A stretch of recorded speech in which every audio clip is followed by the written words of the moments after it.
Good evening, good afternoon, good morning, everybody. Welcome on into the Dragon's Den. My name is Digital Dragon, otherwise known as Luke, and I am fresh back in off of the East Coast Rep Rap Festival this past weekend. You may see some things have switched around in the background. We'll get in that a little bit, but for those of you kind of new here to the channel, or those of you that just started following over the weekend, you may have heard my spiel at ERRF, but I am a 3D printing variety streamer here on Twitch. What does that mean? It basically means that I do everything from printer assemblies to full-up printer builds, modifications. I take part in prototyping efforts. Here we go. The 0G Mercury 1 right here that you may have seen at the show was a beta build. It is a full frame build using Masumi hardware instead of using the Creality stock frame, which is normally twisted or bent. This printer was out there printing all weekend long. And we also have the Trad Rack beta up here that I'm trying to decide if I'm going to continue the way it is or try and reprint and redo some of the various parts, primarily in the selector tool head portion of it, in order to bring it up to the latest spec before I mount it on something and get it going. Thank you, John Strand. Yeah, the drive home, believe it or not, was a lot more chill than the drive up there. On the way up, we hit some traffic in around Fredericksburg, Virginia, up into Richmond. And we had 2 times where I basically had to lock it up and swerve into the left-hand emergency lane to try and keep from hitting somebody. And all 6 printers made it without a scratch, a dent, and all, well, 5 of the 6 were printing at the show. The only reason the Fabrico Rook was not printing at the show was I just could not get wireless signal to the booth. So I will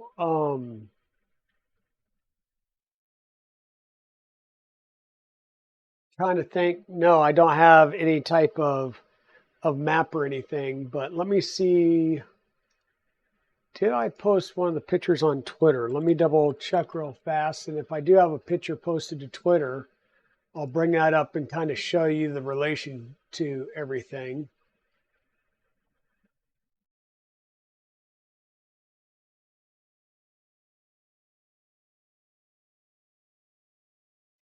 Okay, I do. So let's scoot this to the side, do full display so you guys can see the screen here. So this is a view from my table. I was up on the outer ring concourse, and this was on setup day. And you see the kind of the red horseshoe shape in the middle. You've got the cocoa press kind of over here on the right, and then you've got the red horseshoe shape. This is printed solid with Prusa right on the other side. And to the, I'll say behind the Prusa booth is where Fabrico was. So, and then in front of the U shape here, which was printed solid right across from this front row, or the front piece of the, yeah, I'll say the bottom of the U on the other side of the white sign here to the bottom of the U is where KB3D's table was. So I had good connectivity to the Mercury 0G and the Rook 2020 that was at the KB3D table. But I could not get to the Rook sitting over at Fabrico's table. Now, with that said, Delmar, who was there with Fabrico and representing the Fabrico team, could not get wireless to work in his booth. Like, they literally were trying to connect wirelessly from their laptop to the 6 or 7 printers that they had at their booth, and they could not get stuff to connect in. So the name of the game, and this is what worked out well for the stuff at the KB3D booth, is you may see there's a gap here. Well, that gap was the clipper screen that was installed that I had to take back off the printer because it was riding in the middle of the truck between the two Vorons, and there's a slight hump for the drive axle, and it would push up, so I could hit bumps and snap this part or damage the screen. So I took the screen off. But that way, if I could not get good wireless to it, this printer and the Rook 2020 were both printing over there all show long, and we could just interface at the front and just say, print again, print again, print again. Hey, Ram Online, how's it going? How's it going? Holland in the house? Yes, yes, yes. So yeah, it was a great show. And like I said, as you can see, some things have changed around here. There was an Ender 3 over here that I had taken off and put in the closet and had Kyber Dragon sitting over here printing away. And then there used to be a Prusa Mark III right here with an MMU2 on it, connecting down to this gaggle of PTFE2. The Prusa Mark III print farm has been relocated to Site B, along with the Ender 3. So what does that mean? That means they're over at Evil Diesel's house so that he can get a little evil and start working on some of the ideas that he had while out at ERRF talking with folks. And I will want to also say that we have a new addition to the Dragon Ding coffee mug collection. I picked this up from Tripod Sunday night at the Creality ShareFest event that happened after the show. So Nick, I actually had the stuff at my table was connected with wired Ethernet. So I took my old router, the one that I had here before I updated to the new wireless router here at the house. And so I took the old one, brought it up online, and the Trident. So these two printers over here in the corner, Kyber Dragon and Iron Dragon, were connected directly to that hardwire. So yeah, we had those hardwired at the table. Some of the other photos, let me move my screens around again.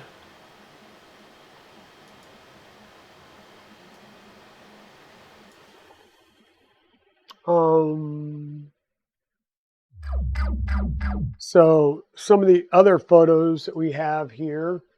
So this was kind of the booth setup. So we had Kyber Dragon on the left, Iron Dragon on the right. We had Gold Dragon in the middle. And we kind of set the dragster on the top, just sitting there between the two printers. That way everybody could check it out and see how we did the weight distribution. And a lot of people were asking us, you know, about what are the tire materials? How'd you do this? How'd you do that? So on and so forth. So we got a lot of good conversations on the dragster. What you can't see, this was while we were setting up on Friday, is we wound up having our totes off to the side, and we had a separate stand that had the two Mechanim Death Racers on there. Unfortunately, the dragster didn't run, and neither one of the Death Racers ran. Hey, welcome on in, Nick. How are you doing? How are you doing? Hey, Zizzo1984. Yeah, it was nice to meet you at Earth too. I met so many people at Earth. I'm not sure if you can tell my throat is still a little bit gravelly.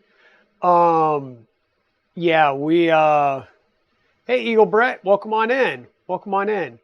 But we talked so much, and by Saturday night, it was so busy on Saturday. There was over 2,000 people there on Saturday.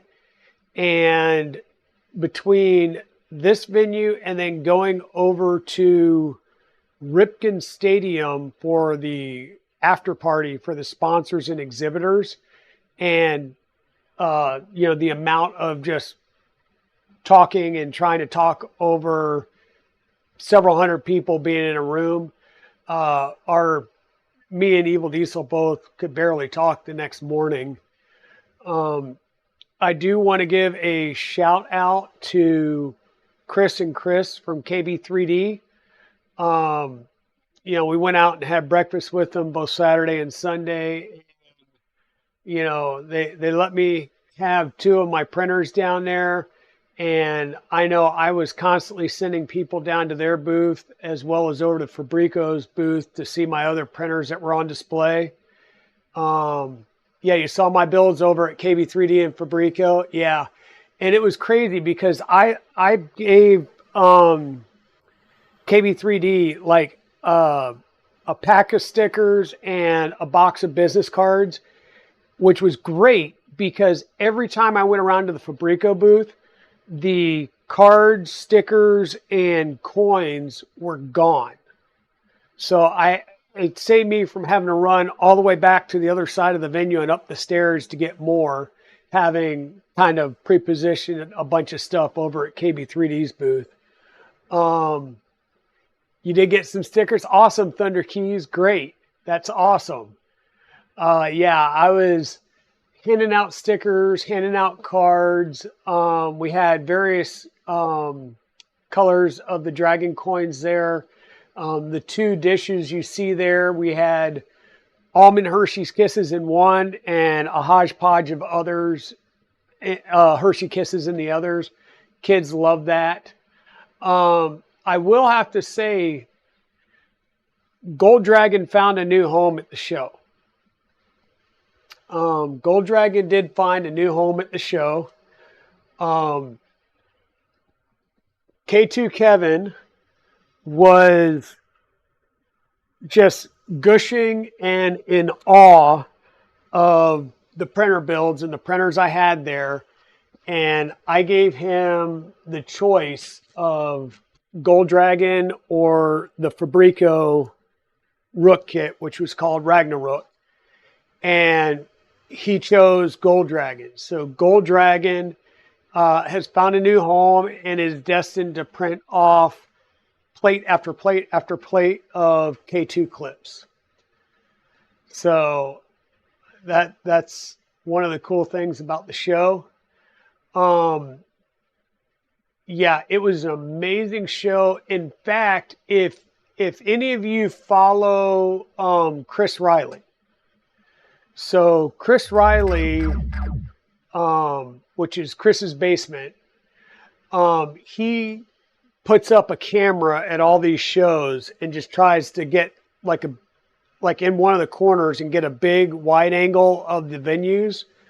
So his camera seemed to be sitting right over what we'll call the rear entrance to the venue, which is where everybody loaded in through.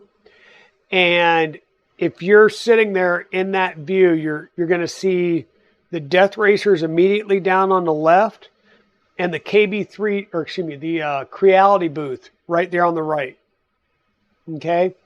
If you look straight up, there's the AFP GCU, whatever, Union Arena, Credit Union Arena, and a Coke machine. That table underneath Union Arena, just to the left of the Coke machine, was my table.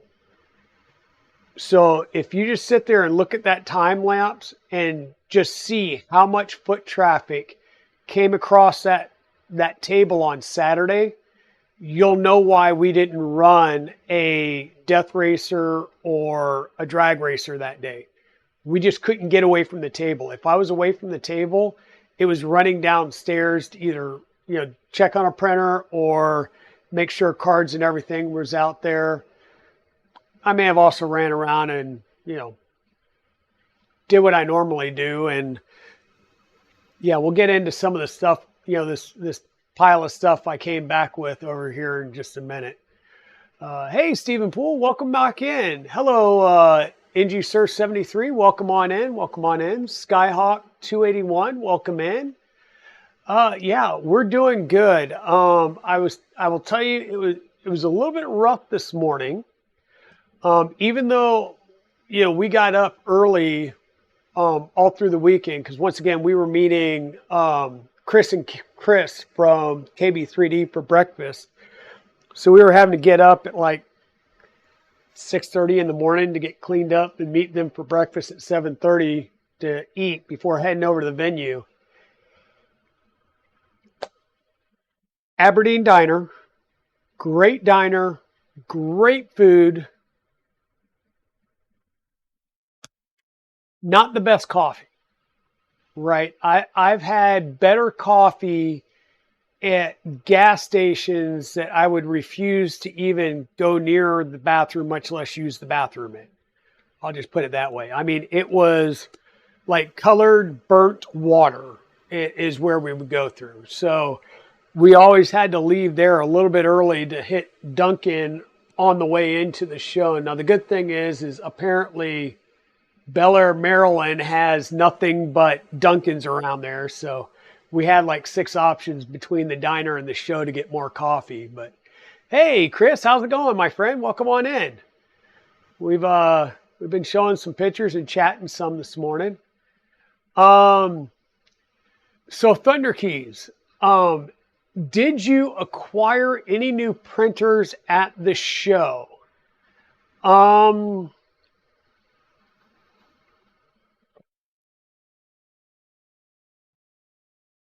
Printers, no. Projects, yes. So let's do a little show and tell. I am going to keep the keyboard over here for right now. We'll change our thing a little bit. Oh, and by the way, for those of you that are interested, I think I may have figured out the issue with the camera, with the Brio 4K. Somebody said, I was looking online and somebody said to change the format to MJPEG. And okay, cool, Chris. Be safe on your drive home. Hold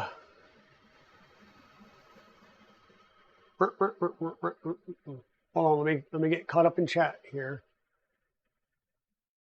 And yeah, Rem Online, Chris rocks. He really does. It was great hanging out with him all weekend again. I did not get to speak to the guys down the way. By the time we kind of broke free to try and get around there, they were already starting to take things down.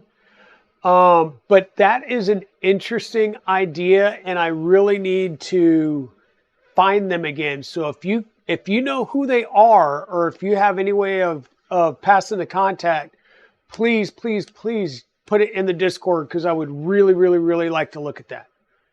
Okay. It was more busy on Saturday as far as foot traffic, but Sunday, like I was trying to hobnob, make some deals, and like I said, we'll discuss some of the deals that I made in this pile over here. And yeah, so there's some things there that we'll get into. Hey, Papa Bear Yelnats. You saw KB3D Chris on YouTube recently. Now I understand why there was a different spelling. Yes. So there's 2 Chris's. So Chris 1, Chris 2. CEO of KB3D is Chris, K-R-I-S. Chris too is one of his employees, and it's CHRIS. So yes, by the end of the time, me and Evil Diesel were kind of like thing one, thing two, or Chris one, Chris two, trying to figure some things out. But I did get some filament. Now, it's like Polymaker ABS. You go, oh yeah, you got some Polymaker. That's awesome. There's a story behind this. So on day one, Saturday, around noonish, I was heading around. I made around to KB's booth to check on the printers, and around to Fabrico's booth, make sure I had, my signage and my cards and stickers and everything out there. Hey, Monlight, how's it going, my friend? And I was going around to talk to Big Tree Tech because, well, Luke, the singing surfer on Twitch, I've been talking to him at the last couple of shows, and they've provided some parts for various printers behind me. And I was talking to him again this show about a couple of things. And the other gentleman there, I cannot remember his name, but he grabbed me and he looked at me and he goes, "Can you print ABS?" Like, duh, I've got 2 Vorons upstairs. Yes, I can print ABS. Like thinking to myself, that was a dumb question at a 3D printing convention, but okay. And he goes, "Great, come with me." And I'm like, he's like, "We'll get back to Luke." I'm like, okay. So we ran over to the Death Racer area, and one of the guys there, Ryan, I believe he was one of the ones behind the Mechanum Racers.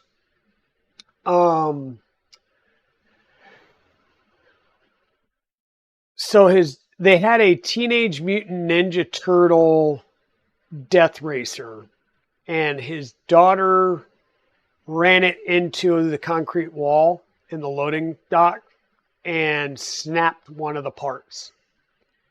And they really needed to try and get it reprinted, and they didn't have any printers there themselves. And I said, not a problem. You get me the file. I'm going to go find ABS. I'm like, somebody here will have ABS that I can get. And I ran over and, talked to Nick. I was like, "Hey, Nick, Luke, Digital Dragon." I'm like, "I got to ask a favor. Do you have any ABS here?" And he goes, go over there in the corner. And I went over there in the corner, and there was a cart of, a Polymaker shopping cart there. And they were like, "What color do you need?" And he's like, "We've got Galaxy Dark Gray, Pop Blue, blah, blah, blah, blah, blah." And of course, I saw Neon Orange. And now, mind you, Saturday I was wearing my KB3D shirt. So I'm like, this is the only color I need. Let's go. So I ran upstairs and tried to get the print started. And let me tell you, Rocky Mountain Rep Rat Fest, you can print an overnight print if you need to. You can do the same thing at MRF. At ERRF, 5 minutes after the doors close to the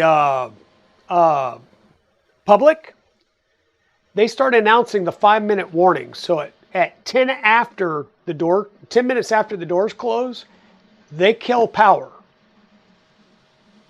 And I was like, you are freaking kidding me. So I was 2/3 of the way through the replacement print and had to had to shut it down so they didn't kill my printer and corrupt an SD card. So I took my laptop home. I tried to reslice it to make it as fast as possible to get done. And as soon as we got into the venue, the first thing I did was get up there, start heating the printer, and told Orca Slicer, go upload and print. And we were about 45 minutes too late with the print. And hey, Creatix Brit, welcome on in. It was so awesome seeing Creatix Brit and Photosmint at the show. There's a story there as well, I'll tell. Um, but he did go and get that up and running again before the end of the show so that they could run it around and show people, show it off.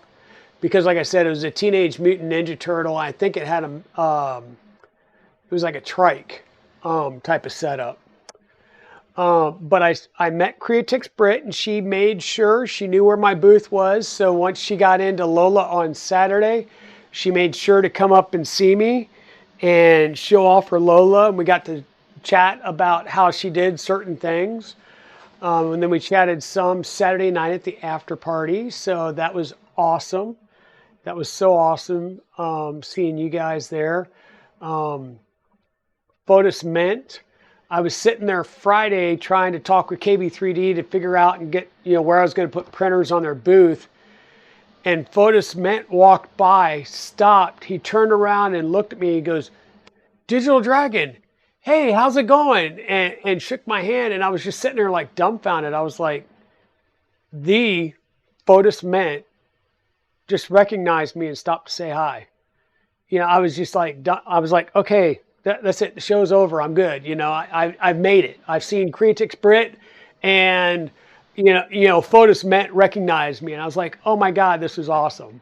Shenanigans came by, and I took some pictures with Shenanigans. So many people came up and saw us that had either, that I knew from the channel, but I'd never, put a name and a face together. And there's going to be some new people joining the channel, and it was just great talking with everybody there. It was really great talking to everybody there. Modlight, you got Clipper to work, but your fan issue is driving you up the wall.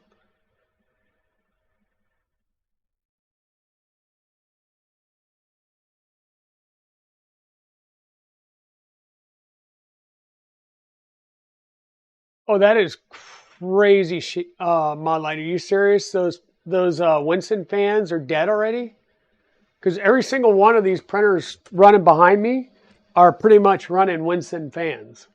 Well, Winston, or like a lot of the 6020s, I think, are 3D Stein or GD Stein.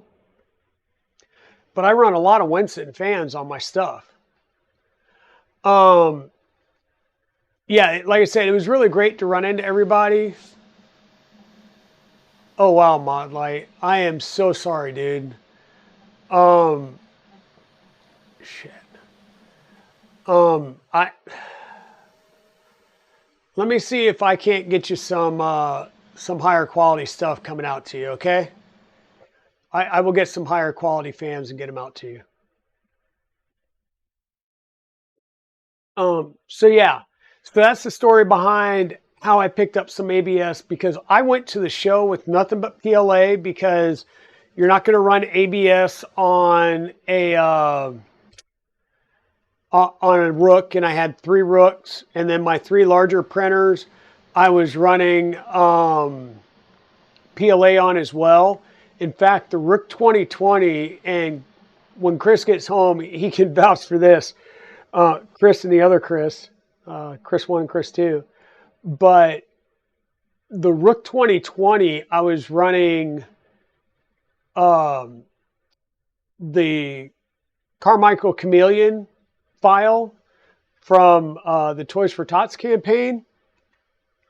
And they were sitting there saying, kids were like coming back, like dragging their parents back, like, oh, it's almost done. Like, and as soon as the plate's done, it's like, can we have one? Can we take it now?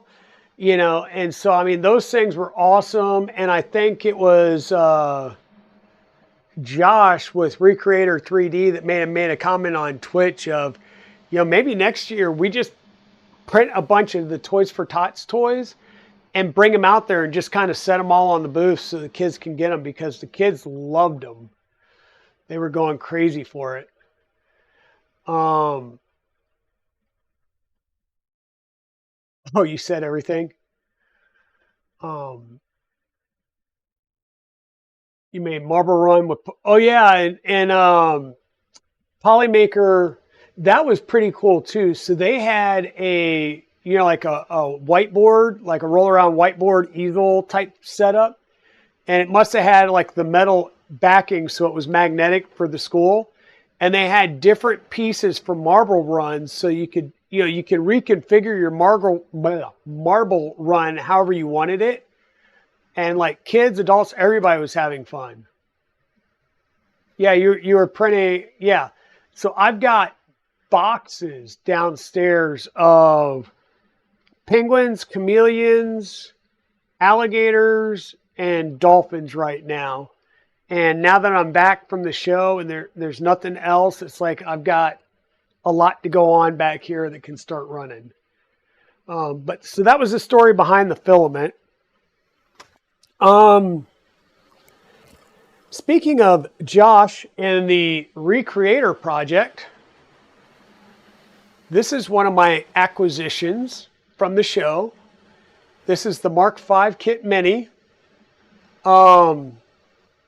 It does have the bottle cutting stand with the telescoping top. So this just goes in, raises up. You can put whatever size bottle you have on there, and you're going to be cutting your strip, and then you'll take your strip and put it in a cassette, and then this is what you'll run through your pultrusion system and wind it onto the big spool here. So we will be working on this, and by working on it, I mean I'm going to go through and learn about all the different pieces of the pultrusion system, and we will be using this some on stream and doing some pultruding, and we may actually build one of these on stream. We may build the newer version. There's several kits that are out there now, but we will go through and show how to do bottle cutting, show how to do the take your cassette, fill it with your cut PET 1, and then do the pultrusion onto your spool and go through all of that. So we will do this on stream down the road.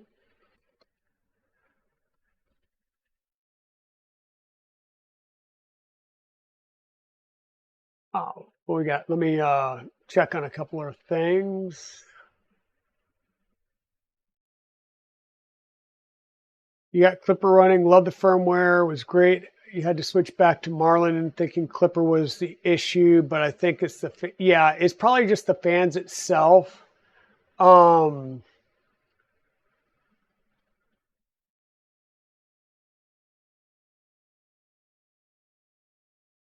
yeah, definitely. Monlight, definitely.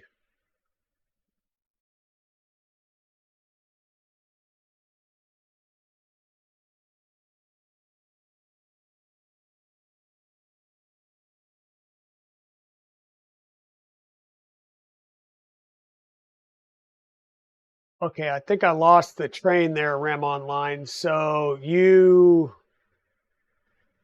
were the one that made the Polymaker, or excuse me, the marble run over at Polymaker, and designed all the pieces and can send it and it's used. Yeah, it was, like I said, that was awesome.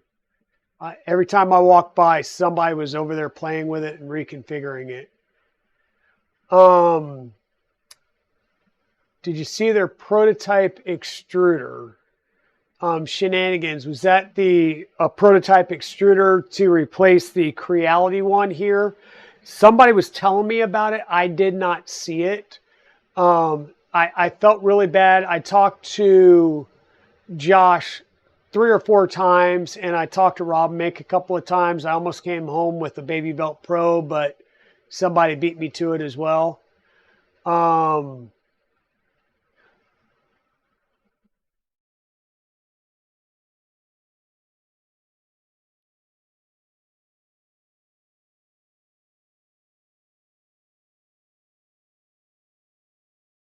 Okay, great, Monlight. I'll check the Discord after this.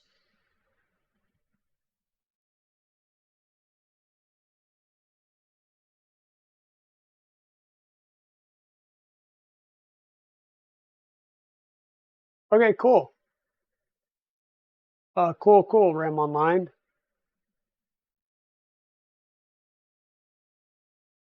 You put ground pet G in the top of it. Yeah, that would be nice. Now, one of the other things that I'm seriously really interested in is some type of open source, fairly inexpensive to build grinder, right? Like I've seen a couple of them. I know that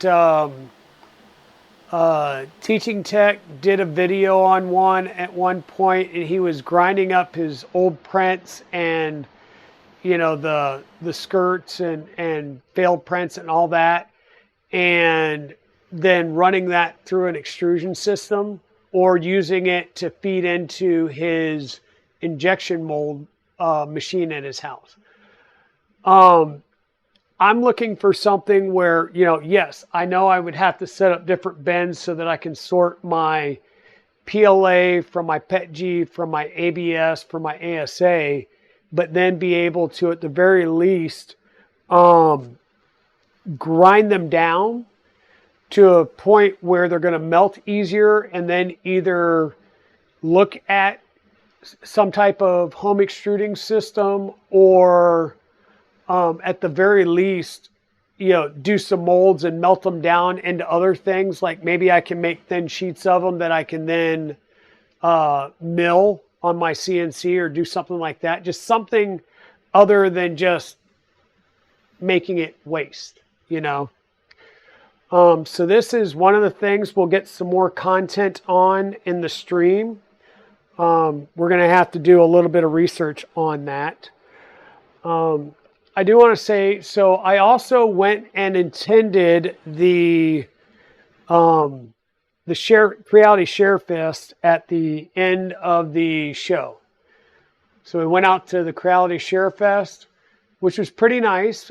We did hear about some of the things that were recently launched, and a printer that I think is still due to launch this month, or I should say printer model that's supposed to launch this month. And one of the things that we got in our swag bag there was a 68-in-1 piece electric screwdriver set. So I have absolutely no idea what brand it is because, well, I don't read Chinese, so I have no idea what this is. But I will say that we will use it.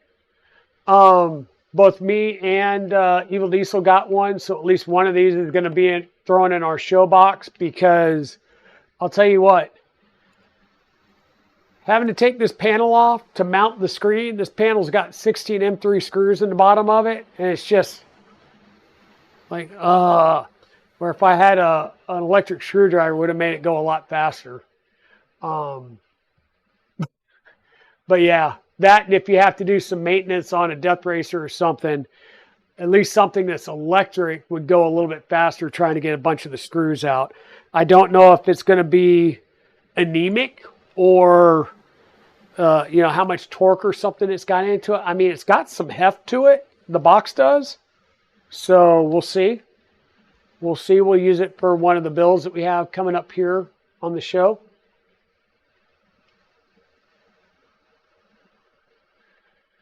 Oh yeah, shenanigans. Because see, that's the other thing too, is when you're dealing with the bottles for the recreator and the pultrusion system, like you really can't use, I'm just going to use this as an example. You really can't use the bottom portion because you're not going to get all of it. So you will have a little bit of the bottom portion that you can't use. And then where it really starts cutting up here, you really can't use this because you won't get the same consistency in the strip that you're cutting. You can't use any part up here where the rim and the thread is, or the caps. But with that other grinder thing, if you can take like these portions here that you can't cut and pultrude, and grind it down and then do it like a standard type of extrusion technique to create your filament, you can then reuse 100% of a bottle.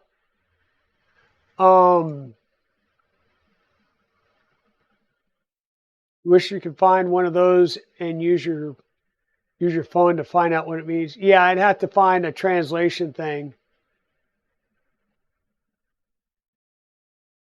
Well, and that's the thing is, I don't know if they are. I just know that when everybody started looking at these little, I'll call them the pencil or pen screwdriver setups, like Nero and Steve Builds and a bunch of those, that there was one that they wound up saying like it can't even torque an M3 screw, so you wind up still hand tightening down.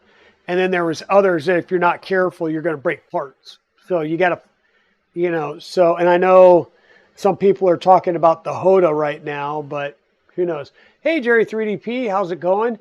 Jarrett V, thank you for the follow. Welcome on in. Welcome on in. Zombie Hedgehog, how's it going? Dude, ERRF was awesome. By the way, you see, I am wearing my K2 Kevin Lay, and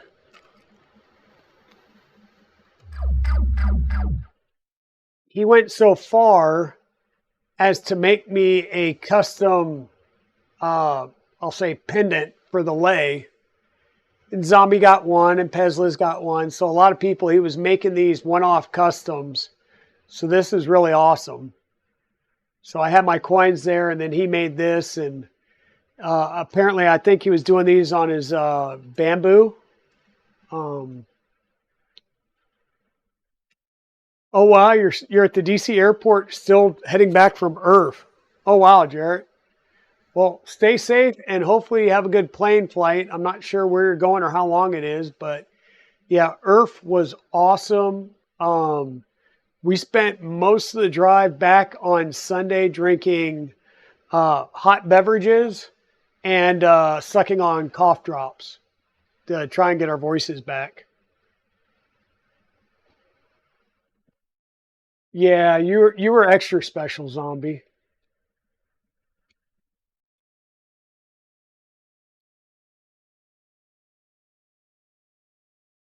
Yeah, have a safe trip. Definitely, Thunder Keys. Don't know how much longer you have before a flight, but yeah, definitely have a safe trip. Or, I'm sorry, not Thunder Keys. Jarrett.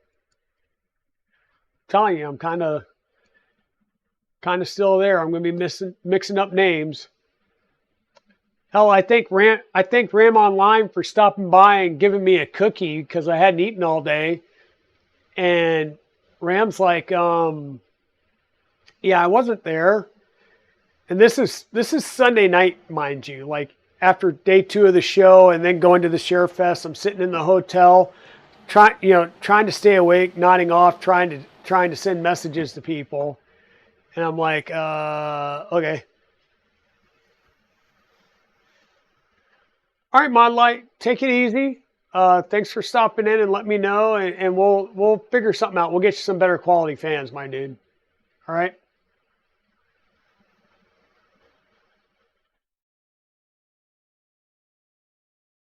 Oh yeah. So that was the crazy thing. I was up on the concourse, and I really didn't get to check anybody out on the concourse because I kept running downstairs to check my printers on the main floor, and trying to chat with some vendors and stuff. So hey, Edge of 3D. Yep, I made it home. We're just kind of going through some of the cool things that we picked up while we're at the show.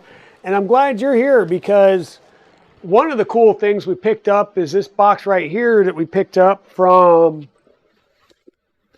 a certain someone. Sorry, I hope I didn't just dox you there. A certain someone sent me this or brought this box to me at ERRF because everybody kept talking about this. And this, for everyone that wanted to know, is the Ender 3 CoreXY kit from Adativa 3D. They're the same ones that did the, move this over here again. We'll do the browser window. So they are, and of course the browser window is not set to the right window. There we go. So they're the ones that did the Ender 3 belt conversion that we did on the stream a few builds back. I'm not even going to try and figure out what month we did it in. Oh,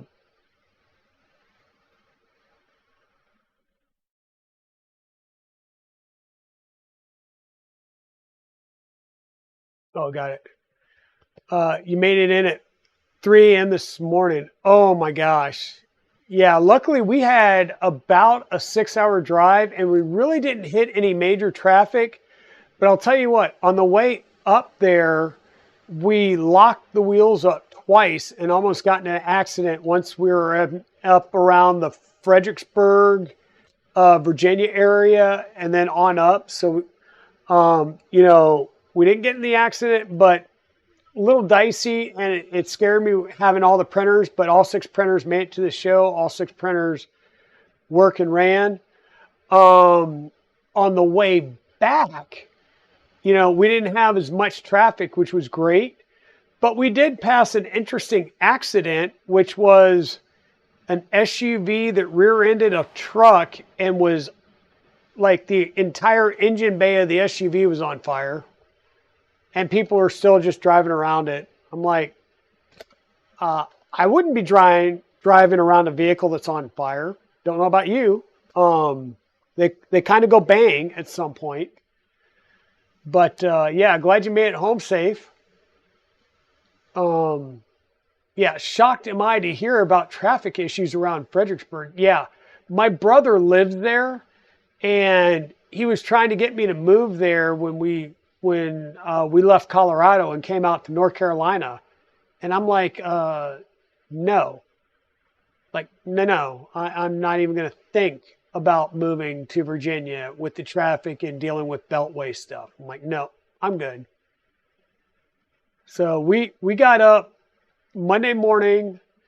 Right across from the hotel was a gas station. So we got gas at an Exxon and filled the truck up.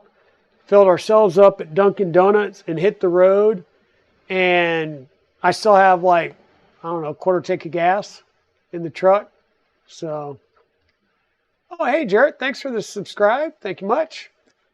And Bezos bucks, that always works. Oh, yes, Britt, there's a lot of Dunkin' Donuts there. Like I said, I'm sporting my new coffee mug that I got from Tripod Sunday night. So thanks again, Tripod. You know, you may see this on Twitch. You may see it once it goes over to YouTube, but thank you very much for the coffee mug. I will be using it. I keep telling KB3D if he gets a coffee mug, you'll see more than just this sticker here on the stream all the time.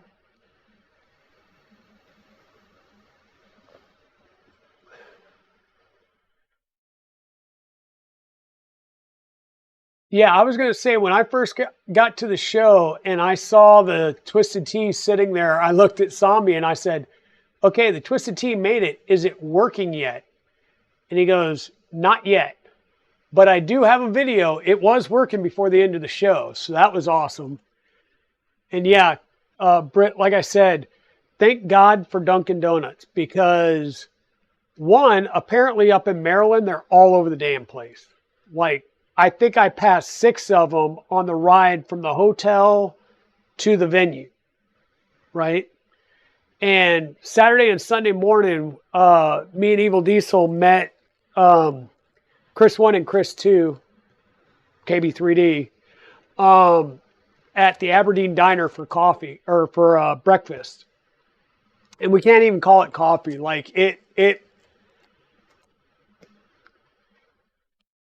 like, we were sitting there, like, me and Evil Diesel were in the military, right? We have drank some of the crappiest coffee ever made. Like, we're talking instant coffee out of an MRE. And said MRE, the M&Ms have passed their best by date by a decade, right? And this coffee was worse than that. I mean, it was literally like colored burnt water. And so, yeah, we would eat, we would drink the coffee, be polite about it, you know, doctor the hell out of it, and then immediately go to the nearest Dunkin' Donuts and get some real coffee. So, yeah, I mean, don't get me wrong. Next year, we'll probably go back there because food was good at least.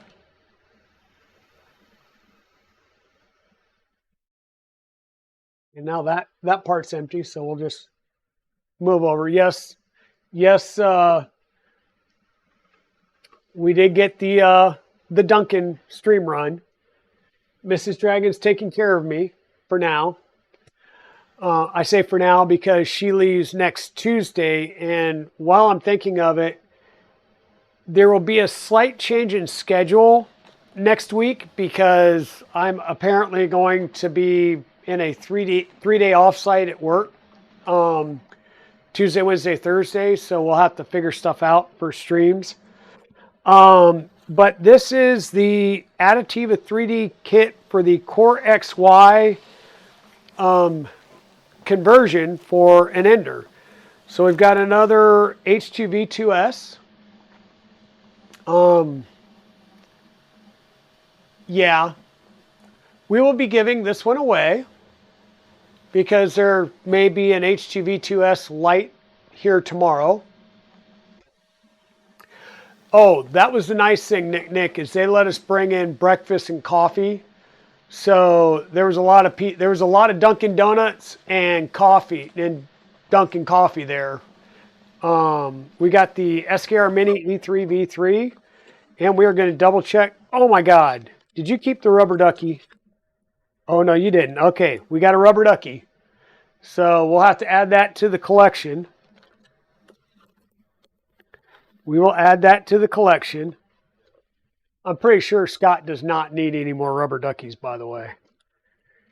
And then we've got the requisite bag of, you know, bolts, zip ties, some sleeving, some bearings, and so forth. Oh, that's good. We've got linear rail carriages, which means I have separate linear rails in here, rods.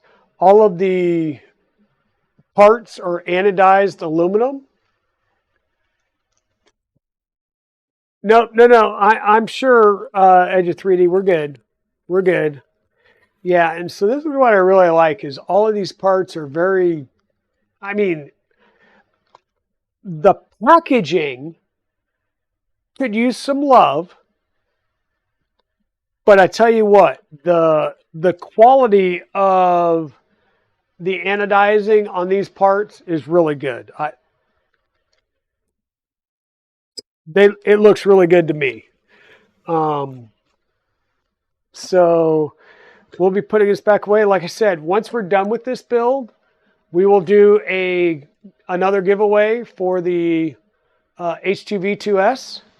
Chewy was there at the show, and Chewy did pick up the V2 or the H2V2S that we gave away from the Interbelt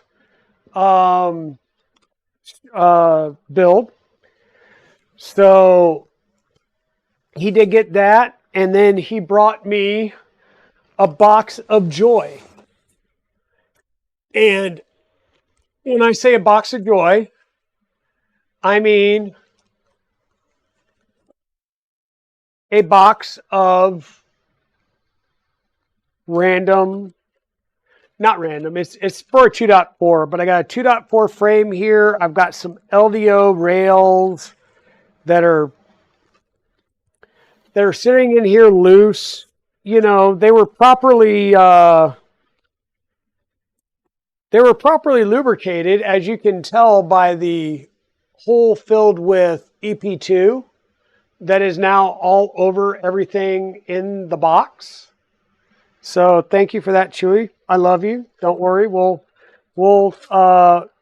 harass you about that on stream, every stream during this build. I'll try and make it about a month and a half. We've got some 6020 fans, lots of printed parts, lots of various pieces. It may not all be here, so I may have to get some parts to fill in to get this build done. But we will get this build done for Chewy and get it back to him somehow. It is going to be interesting because we do have... Which one is this? This is the... I can never remember. This looks like a Mosquito Magnum, but I don't think it is.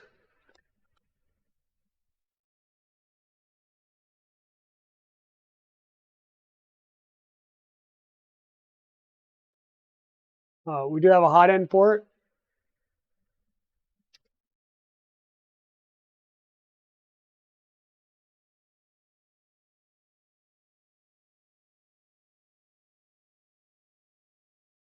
So yeah, the hot end was one that he's run filament through before. So this is not a brand new hot end. It was something that he ran before.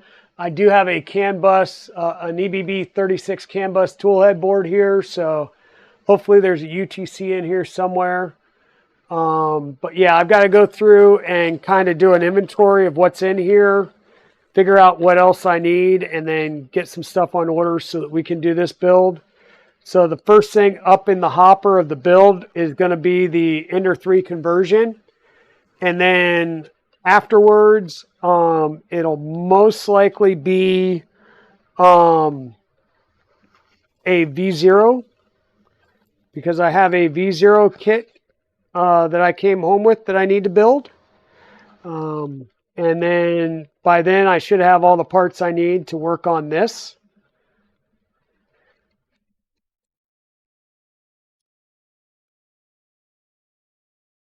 And then those of you that have been around the show for a little bit,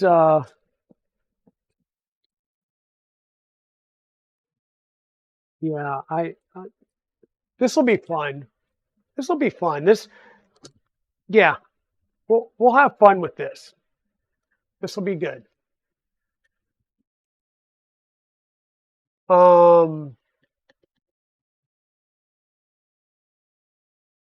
Wait, let me check chat real fast and get caught up here, because I'm sure that this...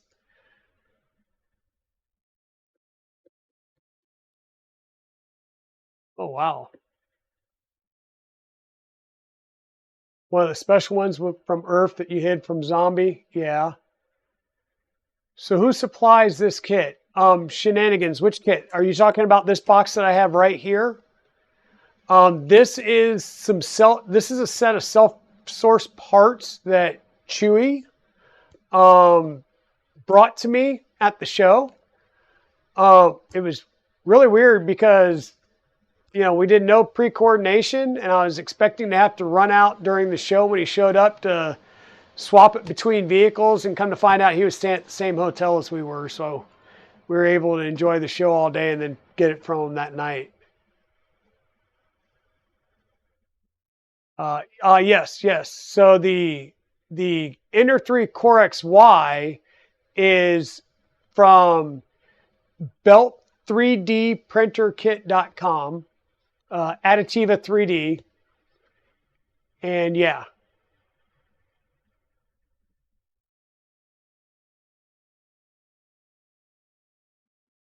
Yeah, there's going to be a lot of videos of the drag races and the death races on various channels and socials for the next several weeks, probably.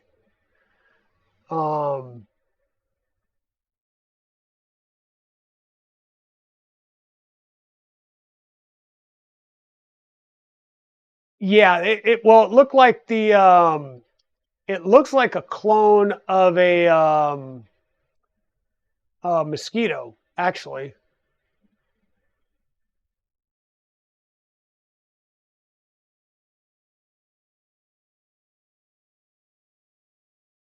So yeah, I'll have to double check, and I'll have to ask him again, because I'm definitely going to have to see if it has a specific thermistor in it when I get to that far. But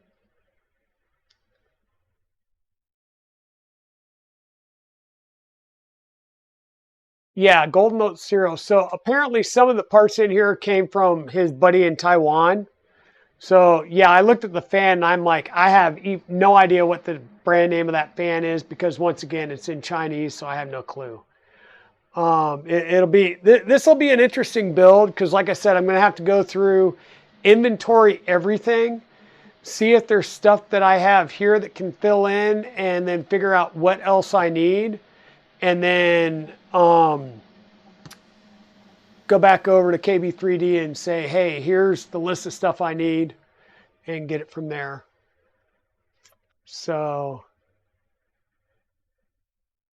yes, so this little printer down here in the bottom right hand corner, this is a Ender 3 to CoreXY conversion kit, and all of the blue parts that you see there are blue anodized aluminum.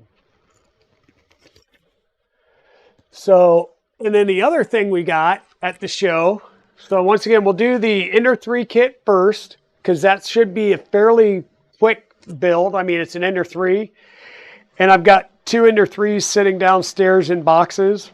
So we've already got the donor for it.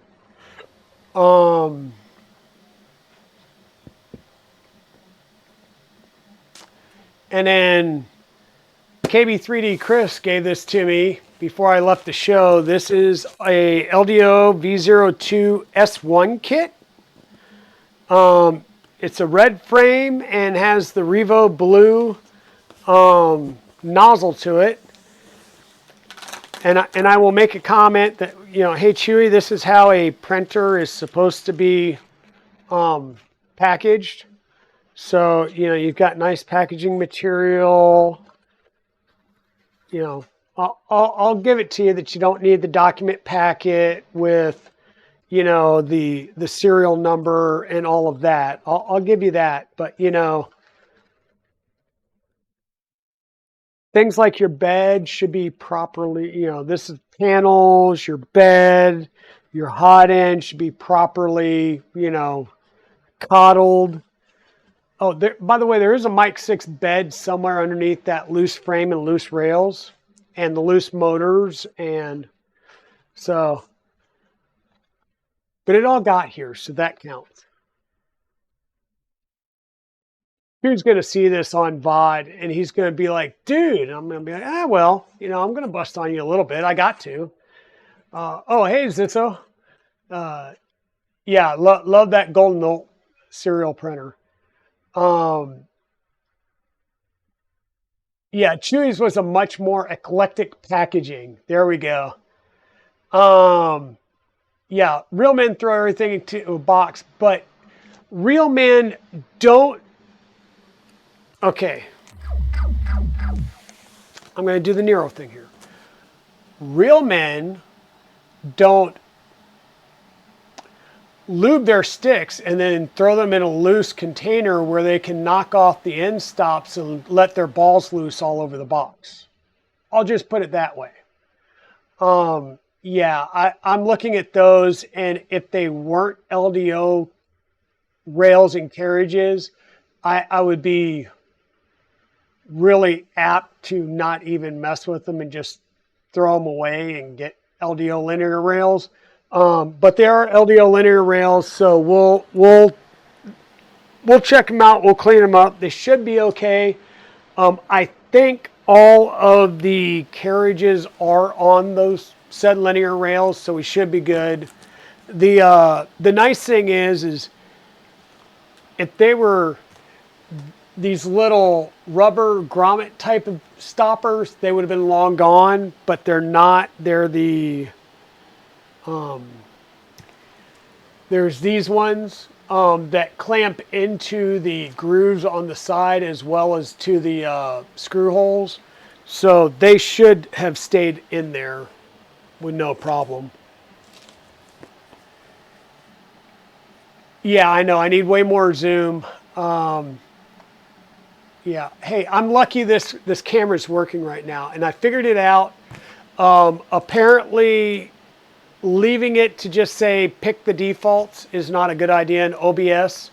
All I did literally was say custom and didn't change anything else, and the camera's been perfectly fine. But I was seeing somebody that was having an issue, and they said make sure you select MJPEG for the format for that camera, and you won't have any problems. So I'm good. If the individual that I talked to, because I talked to somebody at the show on Sunday, and they specifically said, the reason I have not come to your show is because I keep getting 3 and 4 notifications thinking, oh, somebody new is popping on, but it's just you like 4 times in a row. And it's because this camera had been freezing, and I keep having to stop and restart, because that's the only thing you can do with OBS is really just exit and restart. So hopefully that individual actually comes in and joins the stream, or joins me either on Twitch or YouTube. We had a discussion about that, and it was literally to the point of I will go back and just get rid of my Brios and go back to 922s because they don't freeze on me.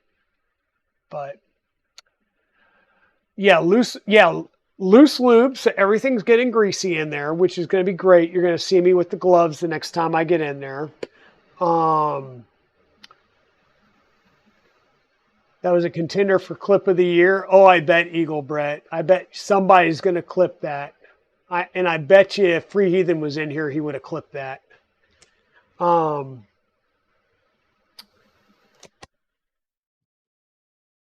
I building what? Am I building the V0 kit on stream? So everything I just showed you, I will be building on stream. So first up is going to be the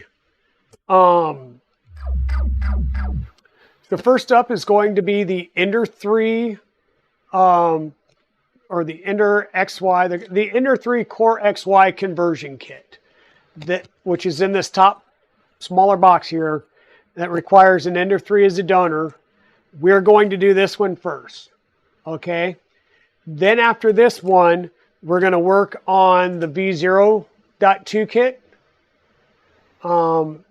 which we're going to have to try and figure out some color schemes for. So if I don't have the right colors, I can order it. And then the Chewy 2.4 conglomeration build will be the third in line, because I know I'm going to have to fill in some gaps. There's probably 1 or 2 printed parts that I know he said needed to be printed. So I just need to go through and inventory the box, figure out what I'm missing, and then look at what I have in stock, on the bench stock, and what I need to get.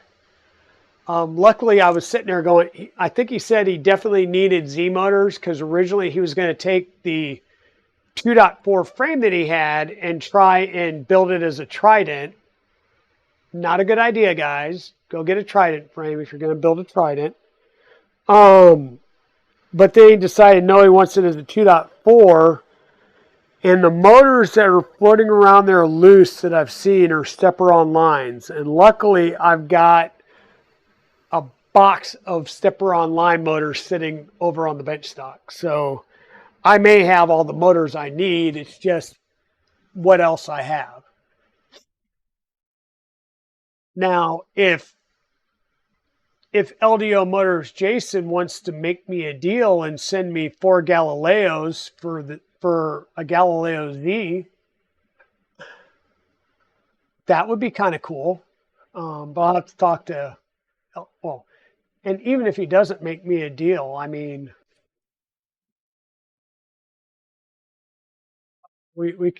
maybe we do that. Maybe we do that.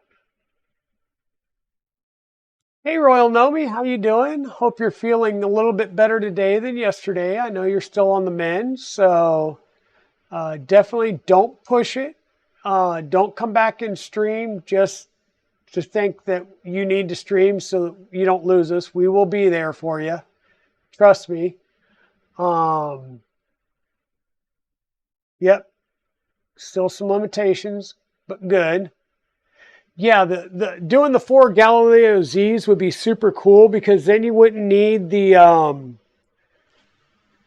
you wouldn't have the gearing and stuff because the planetary gearing in the Galileos are strong enough to hold it up. So that, you can run the Galileo as a CW2 replacement, as a standalone in a Bowden style setup, or as Z drives on a printer. Now, granted, it makes more sense if you're doing like a Micron build or another one of the printer for ants build based on the 2.4 setup, rather than like a full bore build, or maybe even a 250 build of a 2.4, because you're saving yourself some space underneath there. But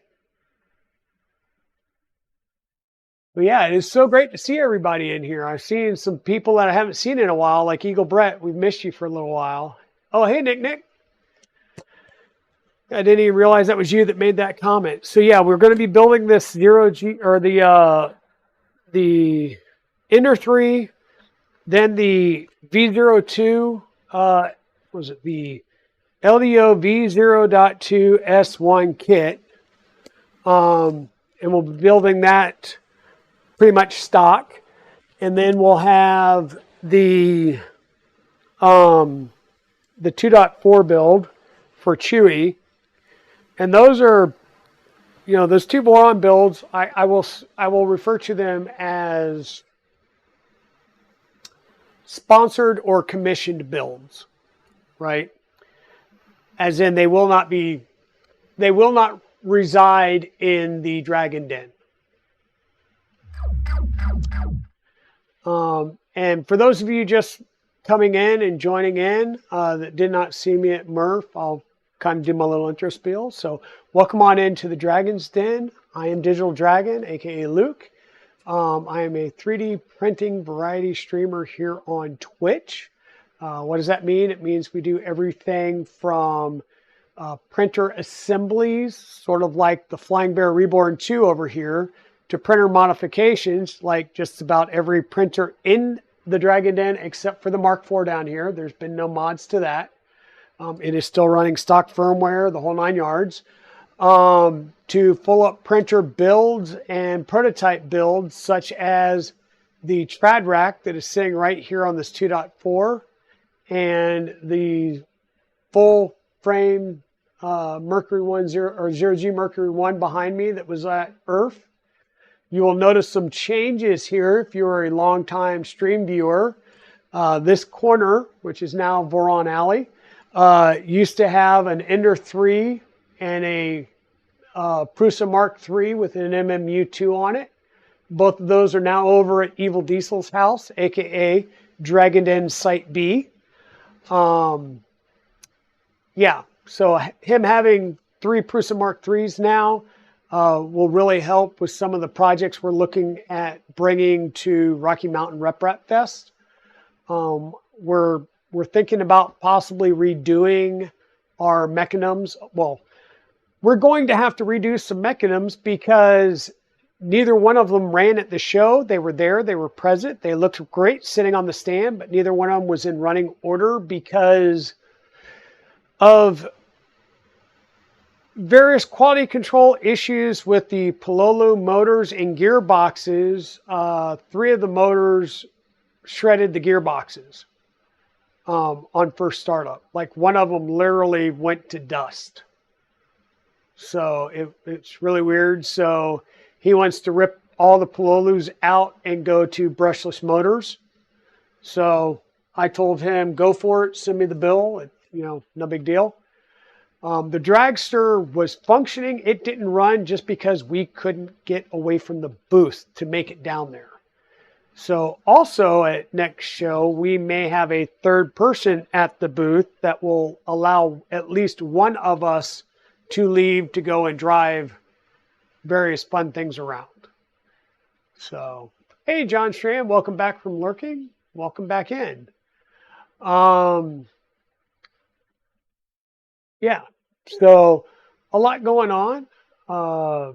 Like I said, we've got a lot of builds chalked up. There is one other build that I have not mentioned yet. I've alluded to it in past streams, and it has been confirmed with KB3D Chris that after making some changes based on his initial build of the prototype 100% bomb black box, that I will be getting a black box. I just don't have a specific time frame, but it will be here in time for a winter build, like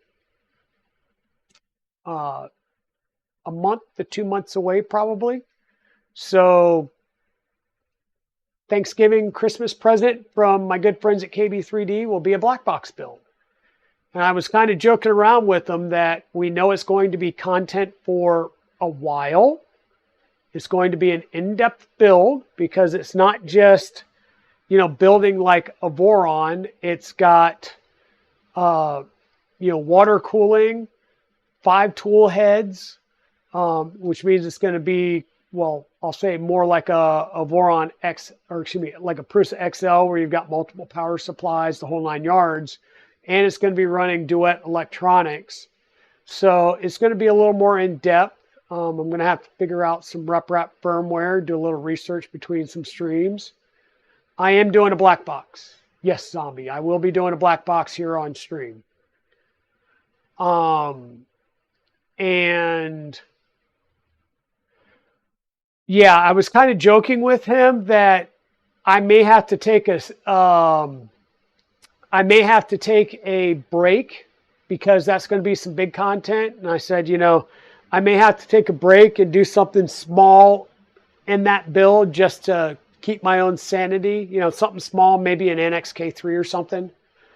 A Mellow VZBot 330. I don't know.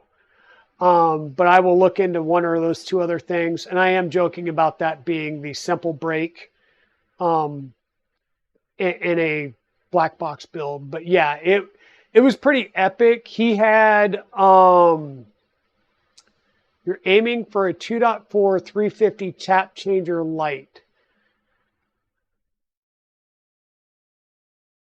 That would be awesome. Yeah, so KB3D had the black box at the show. He still only had the 2 heads on it, and he was feeding it from one of their, I'll say like, look like a wine cabinet size filament dry box feeders. So yeah, he kind of had the whole system going there. But yeah, we are going to work on him, or work with KB3D, and we are going to get a black box. He did say that there were some changes that they needed to make to the kit after he put it together on his stream. And yeah, we'll be getting that after some of those revisions are made. Nothing big, but you know, some revisions need to be made, so we'll get that. Not at all. In fact, I would say chances are my black box may have some custom panels to it.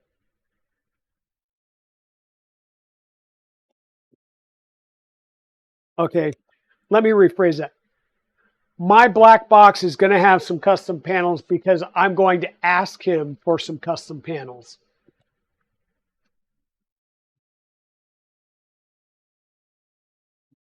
Yeah, I mean, we could use some neon orange. Yeah, whoops. You know, we could just use some UV reactive neon orange on there and throw some black lights on it instead of, you know, regular LED lights. That would work. I also got in, like there's this stack of filament down here. So I got the HueForge Fire Pack from Polymaker, which is Polyterra charcoal, a white, orange, yellow, and red Polylite PLA filament. And I got 2 boxes of the Halloween pack filament here. So yeah, we've got plenty of filament to play around with on stream here. And then I also got some fusion filament with 3 different types of ABS orange to try and figure out which orange matches the KB3 orange the best. Because yeah, it may be on the black box. If I have to do any printed part whatsoever on the black box, it'll be orange. It'll be KB3D orange.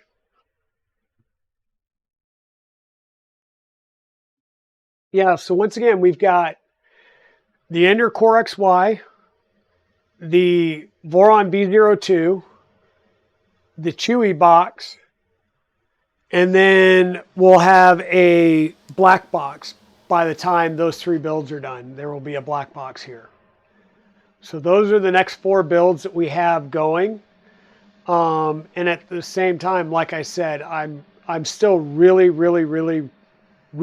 interested in a VZBot build and an Annex K3. Like, I feel the need to take the K3 challenge after I was talking with Hector at Fabrico, and he said he does not know of a K3 that's actually running. He said he had 2 of them, and neither one of his are running. Well, the VZ content wouldn't be for a little while anyhow, Zombie. It would feed in somewhere after these next 3 builds. So, like I said, the VZ very well may be kind of like I need to take a break or step away from the black box build for a short bit. So, I don't know. I'm not sure if Greg did a K3. Did he do a K3 or I thought he did a VZ bot as well.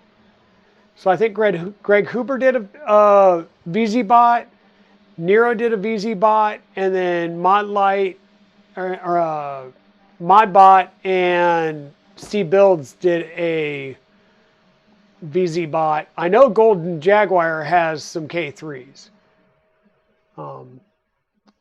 Yeah, has anybody heard anything from him? I know he went off to basic. I just haven't heard anything from him in a little while. Or his significant other. Is it Jazzy Makes or something?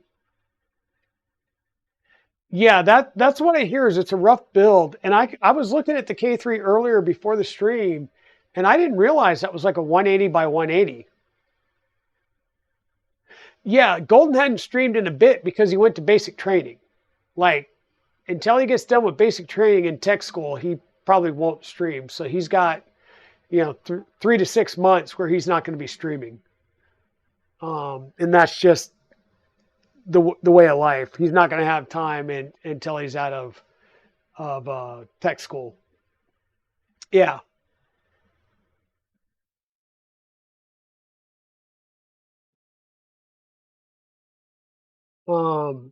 Yeah, but I can't remember if Greg Huber had a K3 or not. But I mean,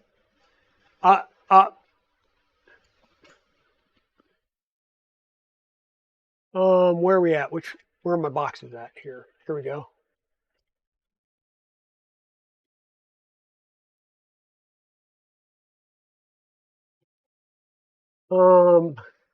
This box or these couple of boxes.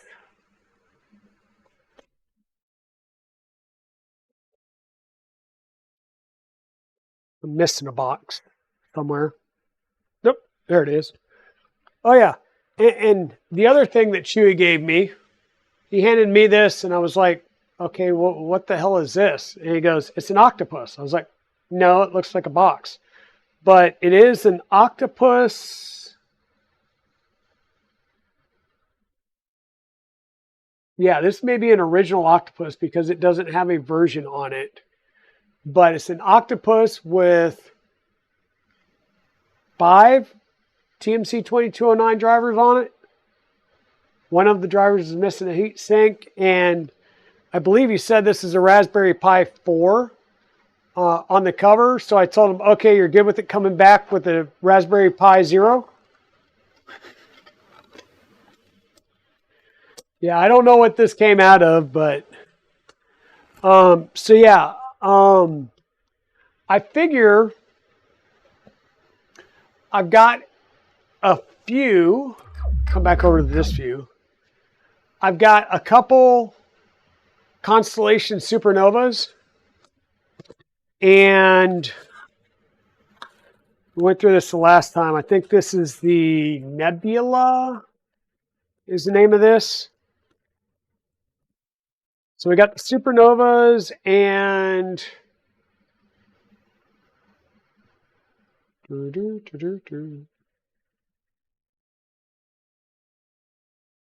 yeah, the Annex Nebula, which is the Tradrac Carabiner.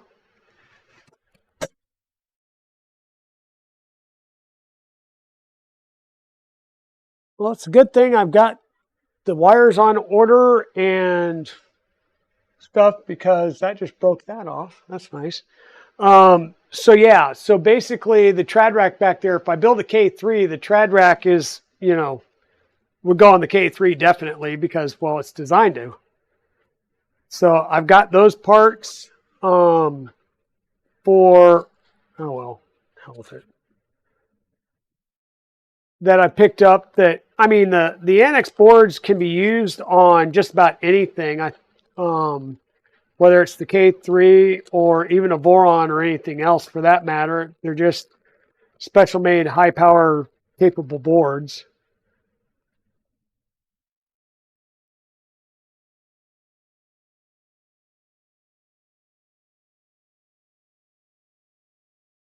Uh-oh, what was that? Who has a yeah, I think I want to say it was like a 1.2 kit that Fabrico had for the Annex K3. You're doing a Micron Plus for a small 180 build? Yeah.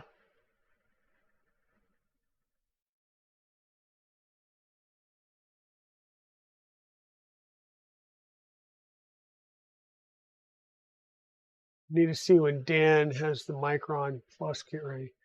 Okay, you're talking Dan. So is that West 3D? I'm assuming from a Rook. You know, I don't know, Nick. I don't know where that came from, but so I've got boards, and I did pick up a Fadus drop effect nozzle.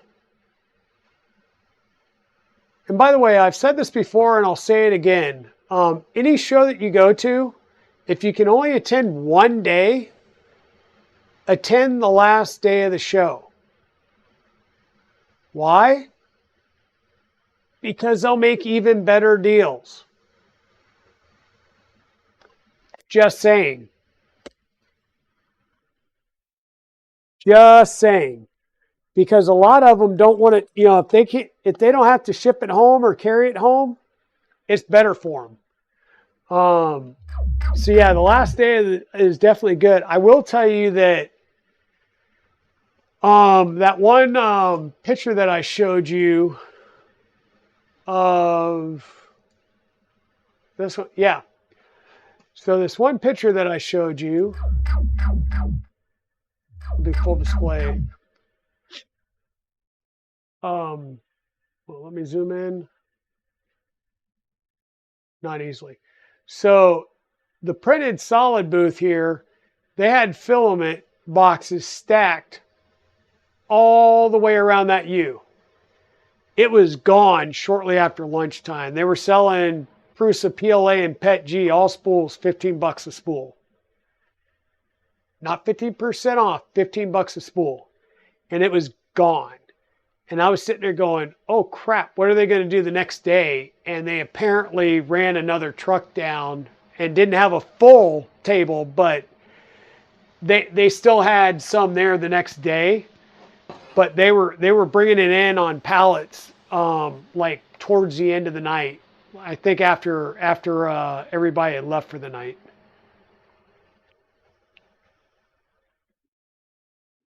I did not grab any of that. I did, however, stop by and talk to Sparta 3D, who did not have any filament at the show because they were bringing filament. Joe was bringing filament. Yeah, so that was another one. So KB3D had Chris and Chris, right? Sparta had Joe and Joe. So you had CEO Joe and Helper Joe, or Volunteer Joe. But yeah, they were coming down through the Canadian border, and the U.S. Border Patrol would not let them in. Apparently, they were probably a little bit miffed that they were getting ready to start working for free because we were getting ready to go into not pass the budget, and they wouldn't let him bring in the filament. So he had to turn around, cross the border, cross back over the border, and drop all of his filament off with somebody else. One of his friends was coming back across the border, and they were telling him he had too many t-shirts, so he couldn't bring that much merchandise. And he's like, I'm not selling. I was going to give these away to people that use my filament.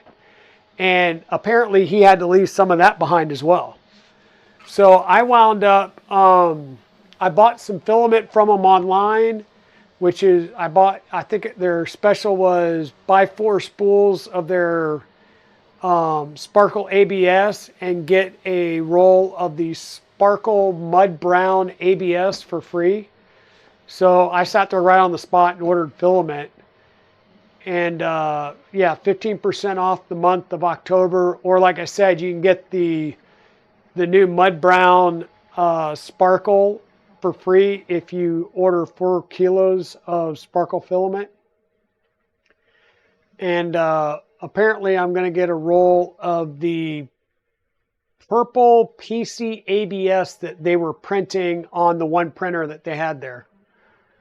So yeah, it was great filament. Like I said, I had Iron Dragon there, and Iron Dragon is Sparkle Fluorescent Red and Sparkle Old Copper. So yeah, they're when I first started hearing about looking at the Vorons a couple years ago, I mean, everybody was talking about KVP and Sparta 3D. And both of those filaments have printed awesome. I love the KVP graphite. And every one of the Sparta 3D filaments I've tried so far has been awesome as well. So definitely looking at that. You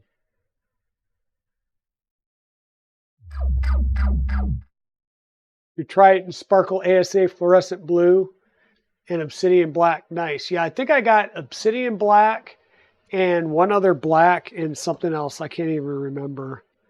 I did get my requisite Sam Prentice coin. So I did get one of those.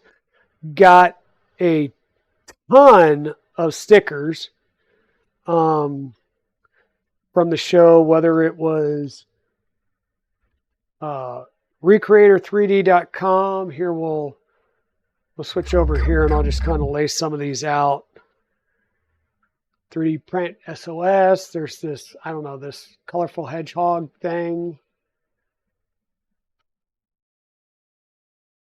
Oh, the patch and the ERRF2023 coins, stickers from being an exhibitor at the show. The new stickers that they gave out on Saturday night for the 3D Printopia. This is the new name of East Coast Rep Rap Festival. I got a Pez Liz sticker. This was funny because she was one of the first ones I saw when we walked in, and I just happened to have stickers in my hand, and I handed one to K2 Kevin, and I went to hand one to her, and she reached for it, and I pulled it back. I was like, like, we got to do sticker for a sticker here. I don't have a Pez Liz sticker yet, so I got a shiny Pez Liz sticker finally. Actually, I think that was an old one that happened to fall out of the box. Some filament stories, of course. Some some KB3D stickers. May the flow be with you. The stealth burner inside. KB3, of course. Some Polymaker stickers. I got a Braycore Justin sticker.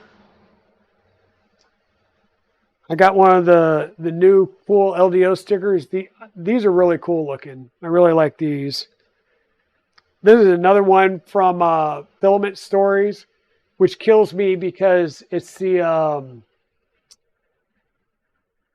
they're gerbils, right? Gerbils, chipmunks, whatever. It reminds me of the Kia Soul ones because I have a Kia Soul, so it reminds me of those. So I got the sparkly and not sparkly Galileo stickers. Sparta 3D. Asylum Life was another person that was over there with the Filament Stories. Another one of those hedgehog ones. Yeah.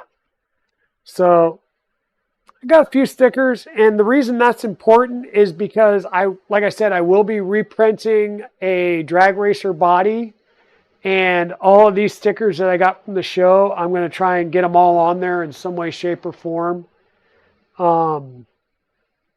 Yeah. And everybody liked that idea that I had where I put all the stickers on my drag racer. Got a lot of comments from that. And this is the other Sparta 3D one, which is Eat, Sleep, Print, Repeat. So I was like, yep, got to grab a big one. The ShareFest ones. So yeah, all in all, it was a good time. Well, yeah, and that's the thing is you got to be careful because some of them I wanted to get like a Cocoa Press on there, but there's only like 2 places where you can put something that's like this big on there without it wrapping over an edge. So yeah, you gotta, like these will work. You can put these on like the side doors or side panels, but even this one, like you'd have to put it on the wing and put it over the screw holes or something. So yeah, but yeah, it'll work. It'll work. We'll figure out. We'll do some stickers closer to Remurf.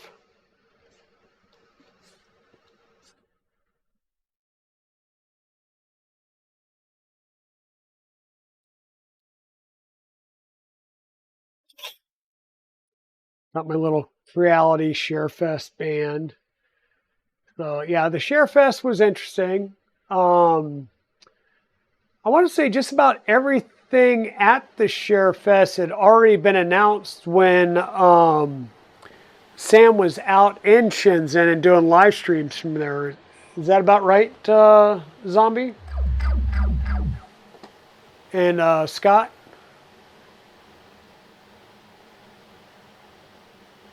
Yeah, I think most of it was. There was at least 1 or 2 things that had October 2023 release dates. But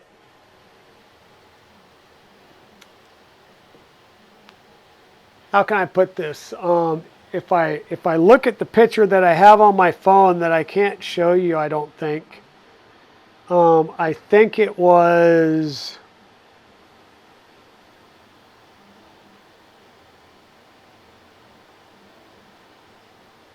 Yeah, it's another version of an Ender 3. So I think, yeah, I believe everything else was already announced or has already been talked about.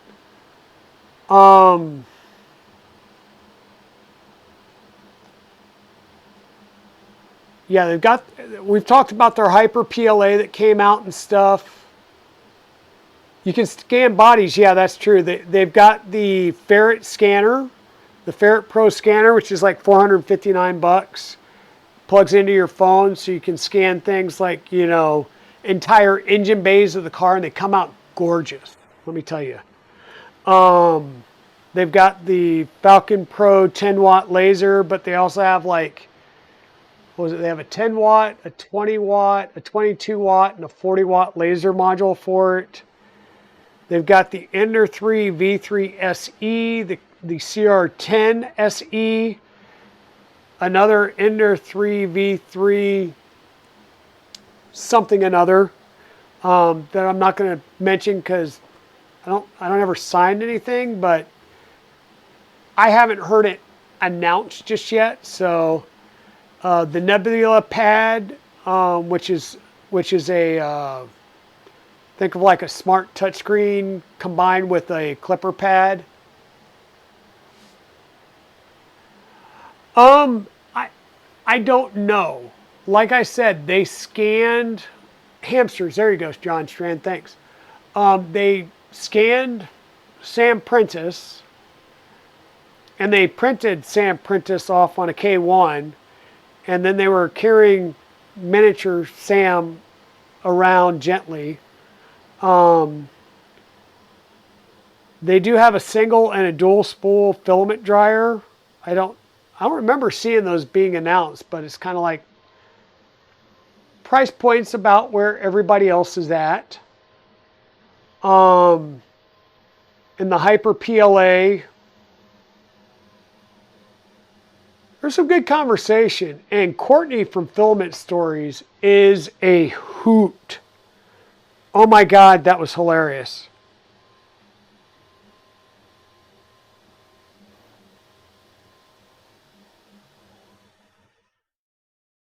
Give me 1 second, folks.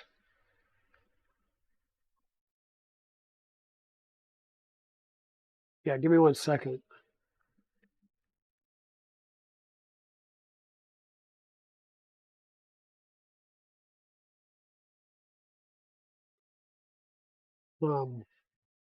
Sorry, some stuff that's been developing all weekend with my niece.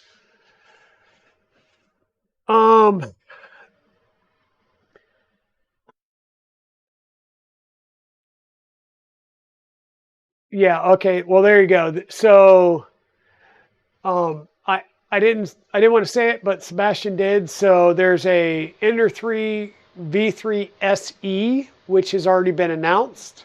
It was announced in August, along with the standard, another standard V3, and an Ender 3 V3 KE, which I believe stands for Clipper Edition, and then the CR10 SE were all there.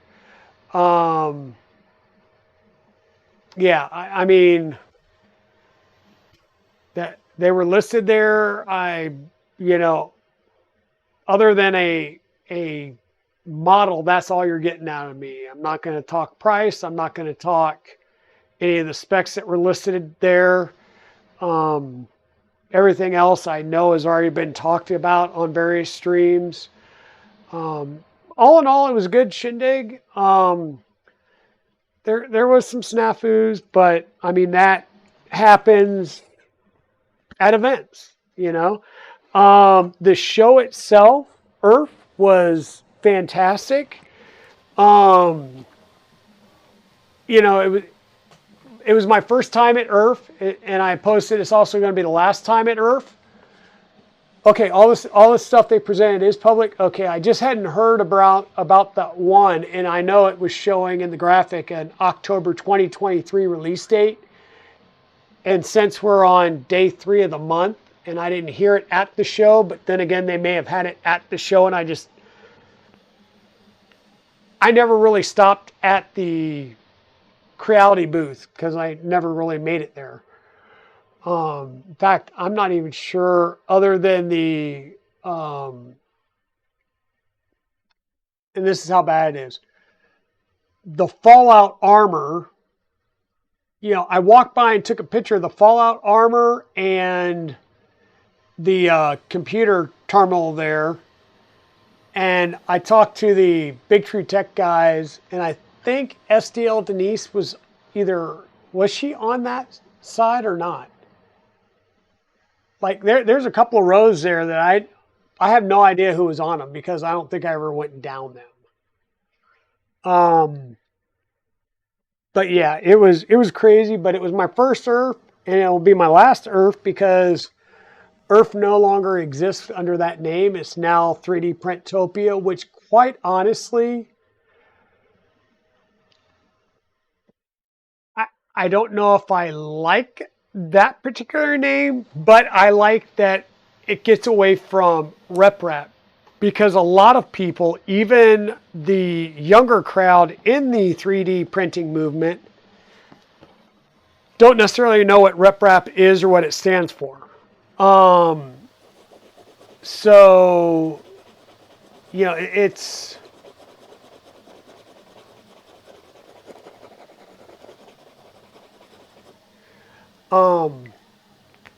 yeah, I think that name change is good. Some people were saying like, okay, are there going to be others? Is it going to be a different location? Or are there going to be ones at different locations? And it's like, hey guys, we just changed our name. That was it. Like whether Remurf or Murph does a name change, that's up to the people that run those shows, right? They could very well just turn around and call them, the Midwest Maker Fair, right? The point is it's not just RepRap anymore, because there's a lot of machines like the Bamboos, the K1s, the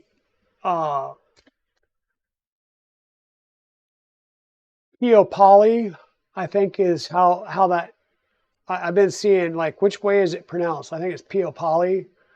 Their new Magneto machine, right? That are coming out as trying to get closer and closer to an appliance, mainstream, get them in a home, right? Yeah, P-op-o-ly. Where there's a lot of us that like to tinker and just see what we can come up with. Like I had never heard or seen of a Deltesian, which is a Cartesian printer with, instead of having the X gantry, it's got V sort of, and it works kind of like a delta, but only in that X and Z axis, right?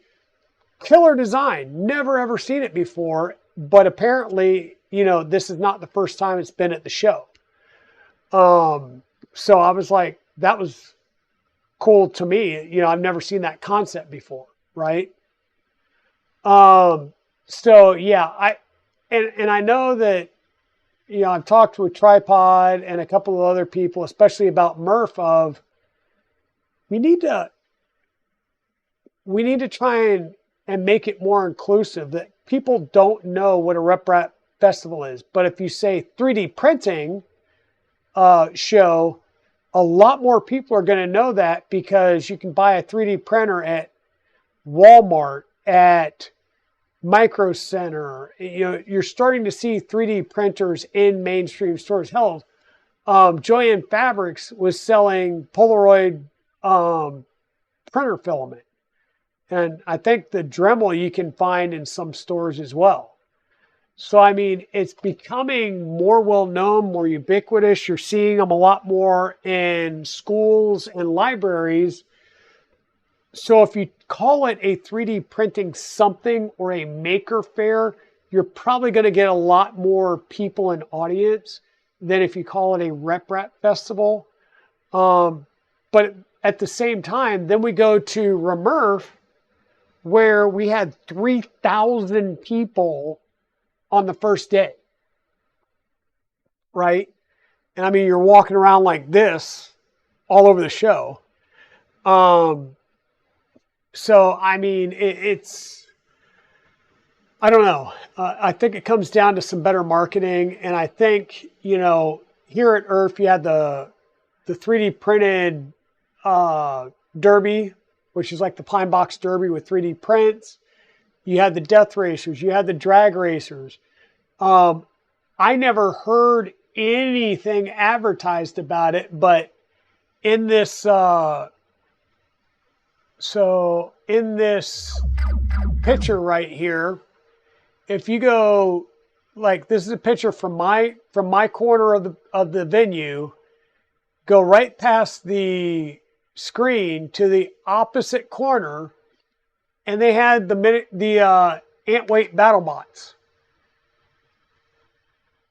I never heard any advertisement about it at Murph, but they were there, and I never heard anything about it at ERRF, but they were there. And Evil Diesel, like, about lost it when he finally walked around there to go to the bathroom and caught it out of the corner of his eye, because the bathrooms were on that far wall over there.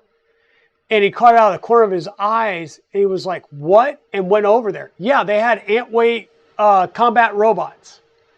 And I believe it was the same league that was out at Murph, because it was that same, like plexiglass cube that they were running around at Murph.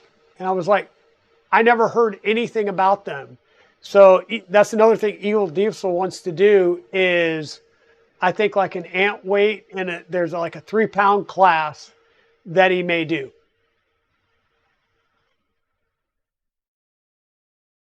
Well, and there you go, Wolfman Crab Arms. You say you haven't competed with yours because there are no events in Indiana. I don't think it was like a tournament or an event, but they had them at Murph. And it was like anybody can roll up and just take the, pick one of the controllers and try their driving skills out, right? But that was one of the things that I know we were talking about is, hey, let's get a second one of the inside buildings that we can run the Death Racers in, that we can do drones in, that we could do the BattleBot stuff in, right? But if we can do that and we can get their advertising as well, then we can grow it, because, hey, I'm over there running a drone in a drone race, or I'm running a BattleBot and my bot gets broken. Well, guess what? Right next door in the next room, you've got 120 printers that can print in just about any filament that we have there. So let's go print them something, At ERRF, I got grabbed by the Big Tree Tech guys. I was walking around going to talk to Luke at Big Tree Tech, and the other guy, for the life of me, I can't remember his name, grabbed me and said, hey, can you print ABS? Like, I've got Vorons upstairs. Yes, I can print ABS. I was like, I don't have any with me, but I will find somebody at the show that has ABS. What do you need? And Ryan, I believe he's one of the guys behind the mechanisms, but he's got like a killdozer and like 7 or 8 different battle bots that he builds for this thing. His daughter ran the Teenage Mutant Ninja Turtle one into a wall and broke one of the quadrant pieces for the motors. So he sent me the file. I got some ABS from Polymaker and went upstairs and tried to print it. And of course, it was like a 3.5-hour print, and they shut the power off on me Saturday night. So I came in Sunday morning with a new slice trying to get it down in time. And I could have ran it faster, but I was starting to overrun the Revo in my, I was right up at the edge because I was getting some peaking flows at like 13.9. Hey, Chewy, how you doing? Are your ears burning? We've been talking about you. Taking your lube sticks out of bags and throwing them loosely in a box so that lube gets everywhere. And, I'm not sure if any of the rail stops popped off. I might have a carriage full of loose balls running around in there. Everything in that one bottom corner is all sticky.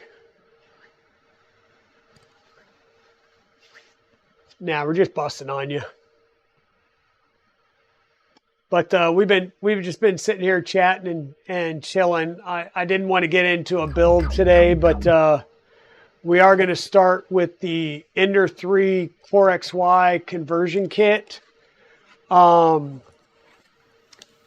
know, we've got the options, which are the SKR Mini E3V3 and the H2V2S extruder. I've already got a H2V2S Lite coming, which is sort of like a volcano-ish style hot end, but it's not a volcano. It's a completely different thread. So this we will give away like we did the last one. We'll do a giveaway at the end of the build stream for this one. And once again, these are the anodized aluminum parts. And I was really impressed with the ones that came with the belt printer. And these are more of the same. I mean, very well machined, very well anodized. The anodizing is extremely consistent across all of the parts. At the most, I know we had some issues with the Ender belt where the anodization, and there may have been a couple of parts that had, rather than anodized aluminum, they were powder coated. You know, anytime you do something where it adds material to the part, you may have to remount or clean out either the anodization or the powder coating to get the screws through there. But you know, looking at these, it looks like they are probably sized appropriately, that we won't have any issues.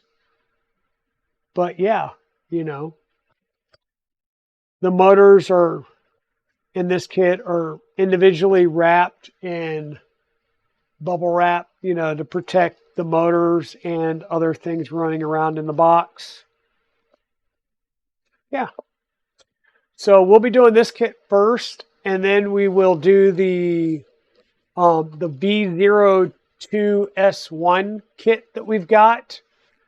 And then we'll work on Chewy's, because like I said, yeah, you scooped it all in a box in a rush. I got you. And now I have to unpack that box, run through the bomb, see what we have, what we're missing. From what we're missing, I'm going to look. So this kit here, ERRF geared, is, we'll go back to full display. We'll come over here. This is belt3dprinterkit.com. I will copy and paste that link into chat. So as you can see here, the kit is normally $290. That is for the base kit. It's on sale at $258. And what do I mean by base kit?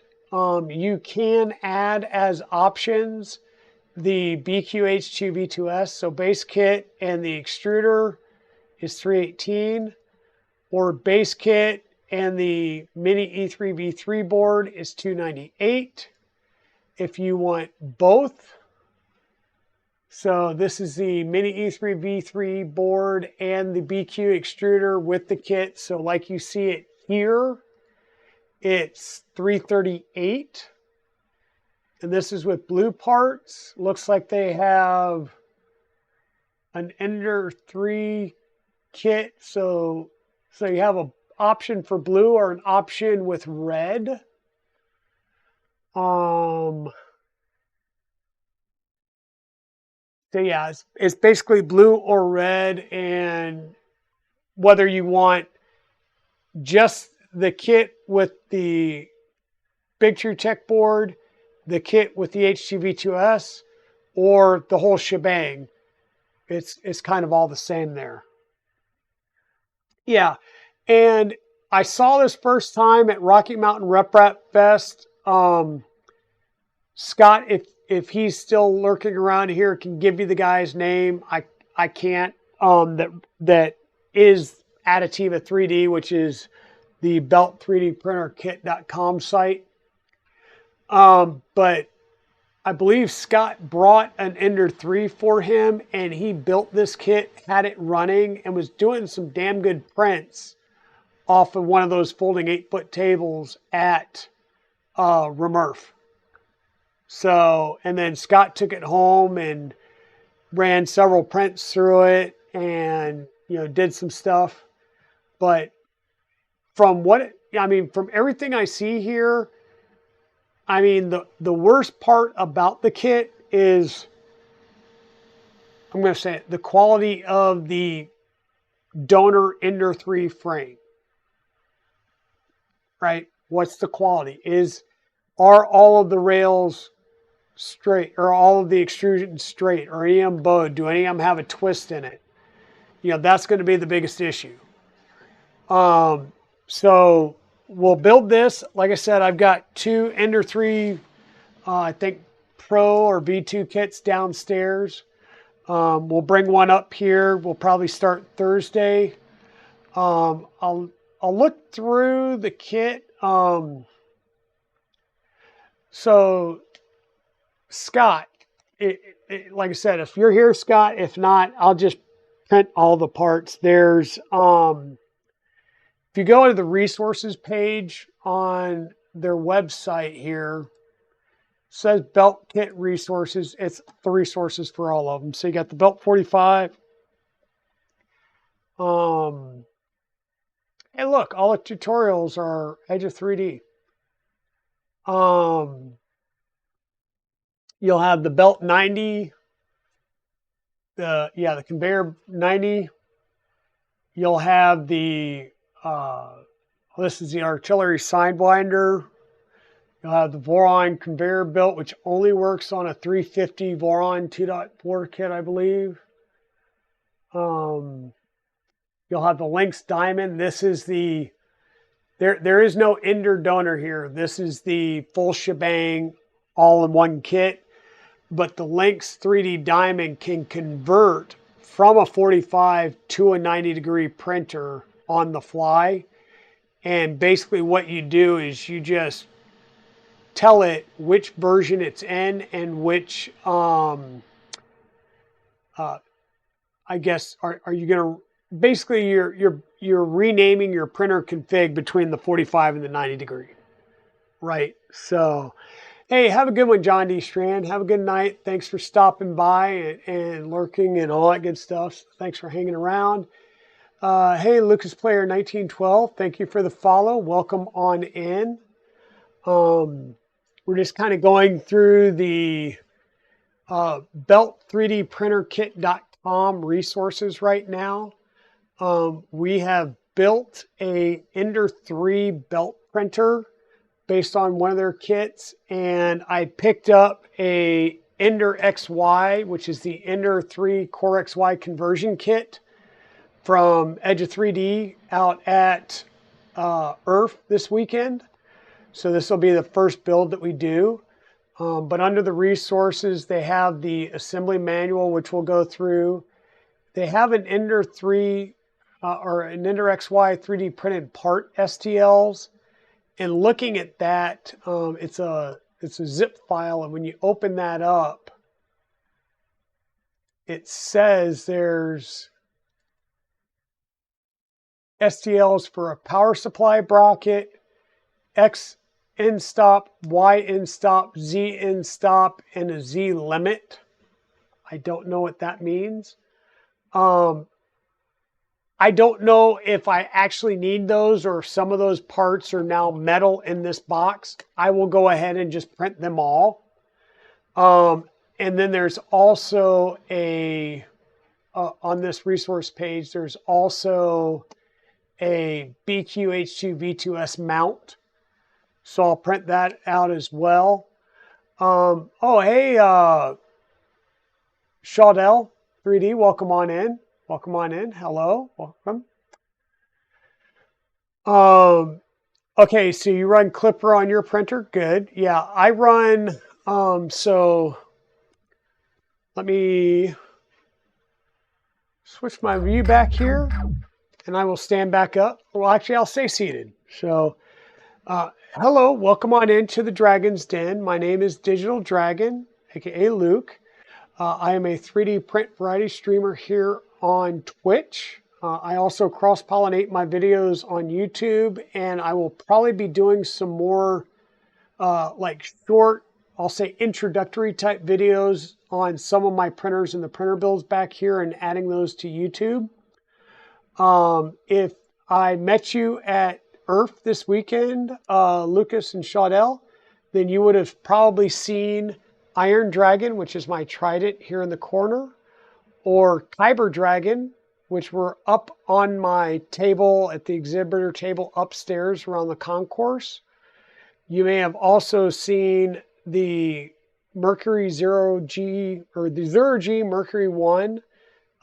This was a prototype of their beta full frame enclosed build that was at the KB3D booth. And I also had a Gold Dragon, which is a Rook Mark 1, up at my booth, and a Rook 2020 at the KB3D booth. And I also had a Rook from a Fabrico kit that was down at the Fabrico booth. And that was the blue and lime Rook that was next to the like white and black Rook. That one was not printing during the show just because I couldn't get wireless connectivity to it.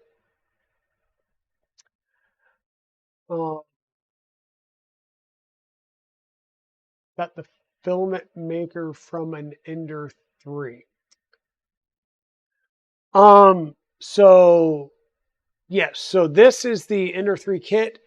This is the Mark 5 Mini.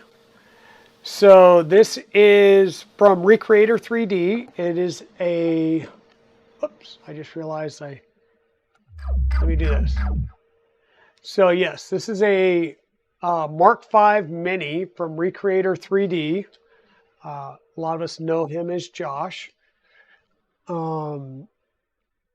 And I bought this fully assembled from him at the show. You will probably also see me do a build of another one or another version of these on the show as well.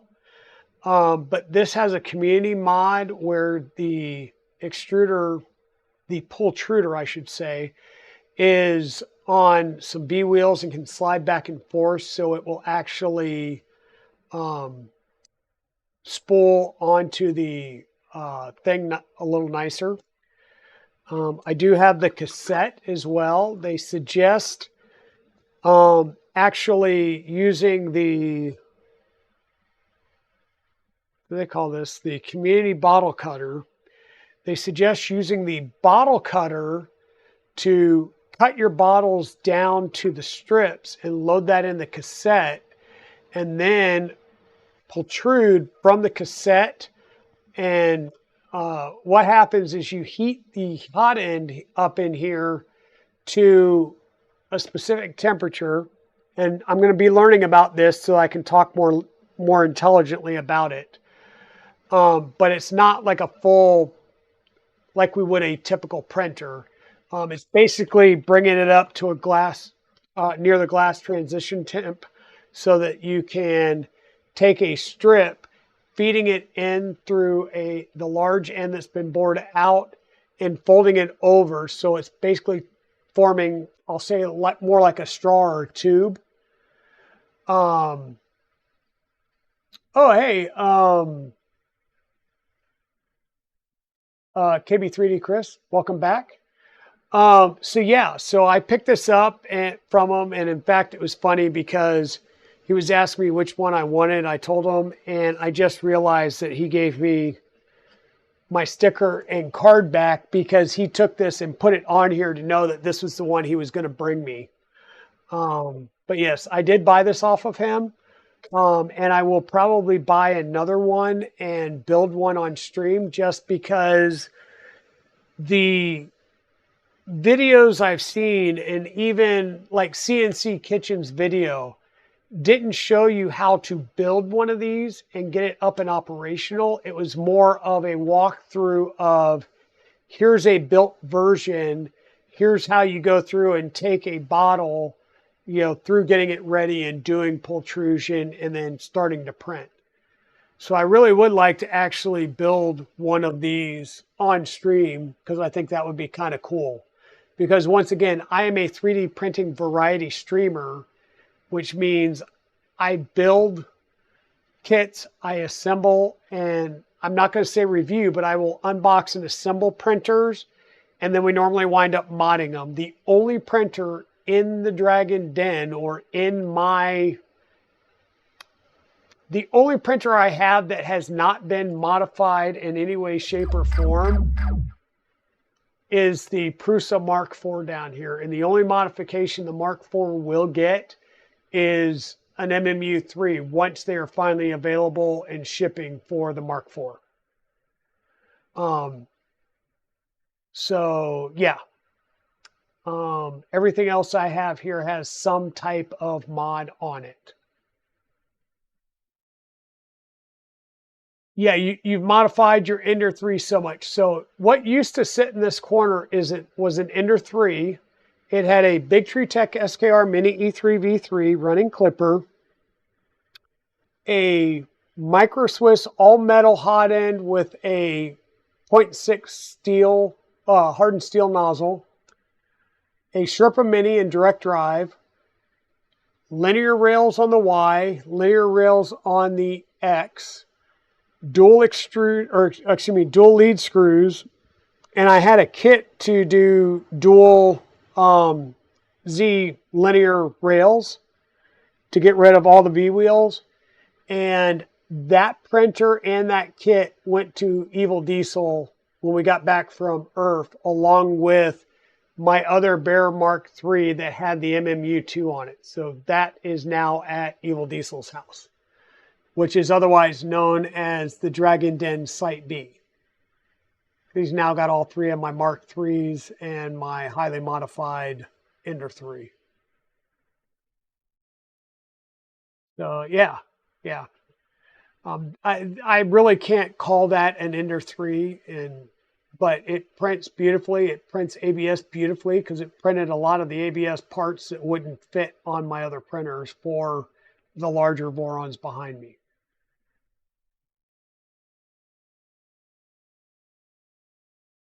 Yeah. Nope, we call it Site B. And we do that for a reason. It's a military thing. Yeah, KB3D is a household name now. In fact, 3D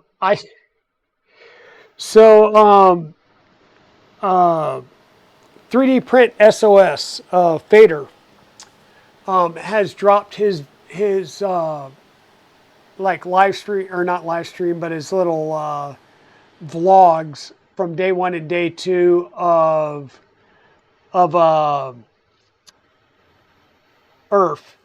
And he hit up my table, and I made a comment in his video, and he commented back to me, and then he made another comment that was basically like, man, you got great exposure because you were everywhere. Like, I had printers on KB3D's booth. I had printers over at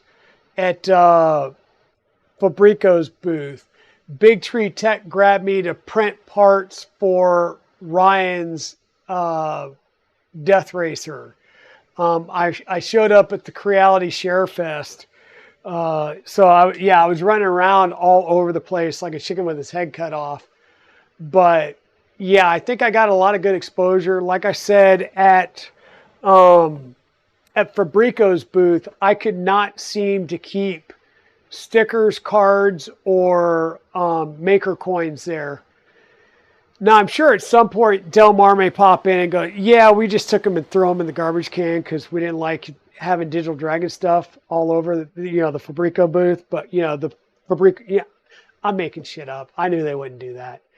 But yeah, I was glad that I had a whole box of cards and stickers at KB3D's booth, because it was a shorter walk to his booth than running up and down the stairs even more than I already was to go get them from the main booth.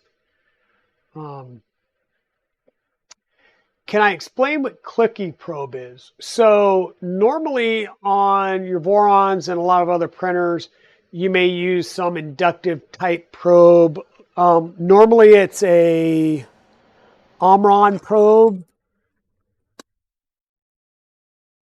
And I happen to have one here because I did not put one on my LDO 2.4 kit. I say I have one, but where is it? Yeah. So normally you use some type of inductive probe. So a lot of us know the standard Omron, what is this, the TL05MC2Z, right? Whoops. So a lot of us know this probe from the Voron community.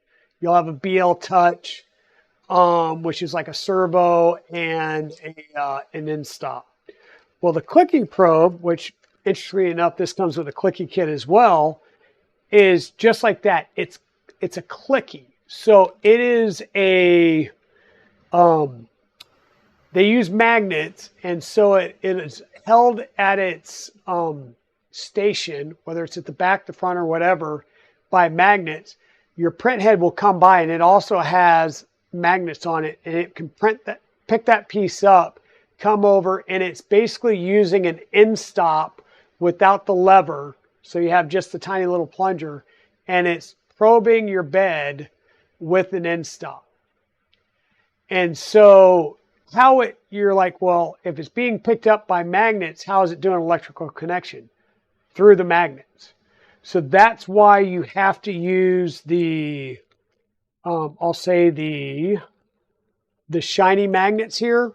You can't use the black magnets because the coating won't do the electrical connectivity. So you've got to use the shiny metal magnets. But yes, clicky is nothing more than an end stop without the lever arm on it, and you're using that as a probe. Okay, a BL Touch is a servo arm that drops the arm, or servo that drops the arm down, and an end stop that triggers when that comes back up, right?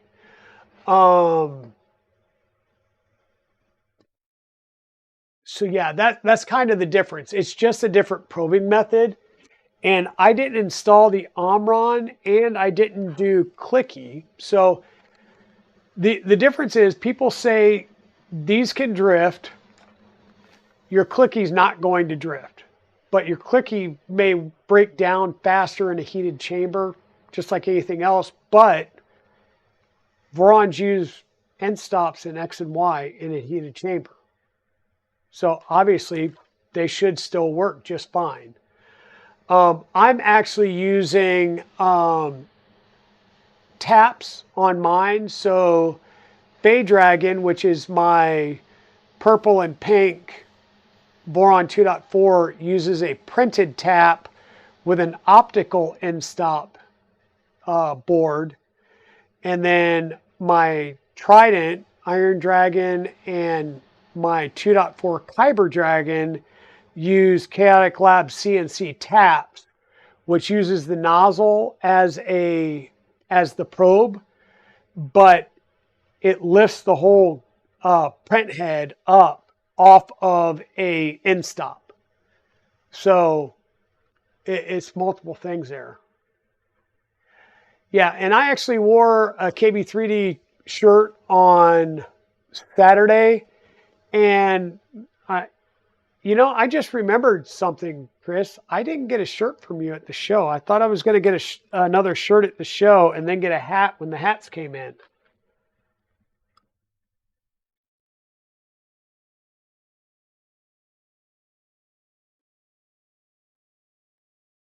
That was the one shirt I didn't come home with from the show.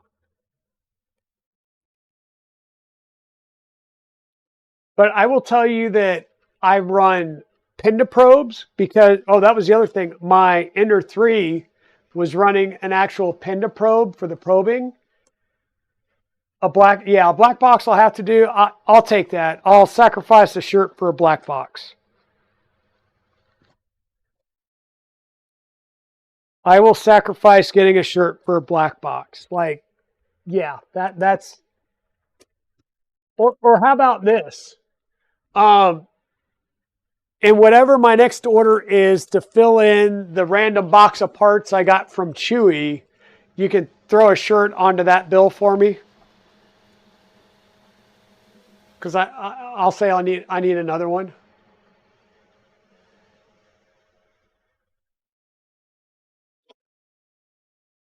You have a BL Touch, but you don't know how to install it, Lucas. Okay.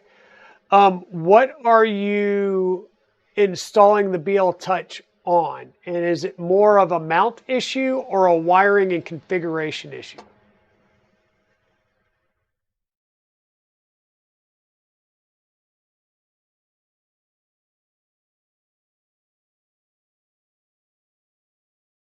Yeah, Chewy doesn't get a black box until he starts providing a nice box of parts. Uh-huh. Um, hey, Darth Gollum, how you doing?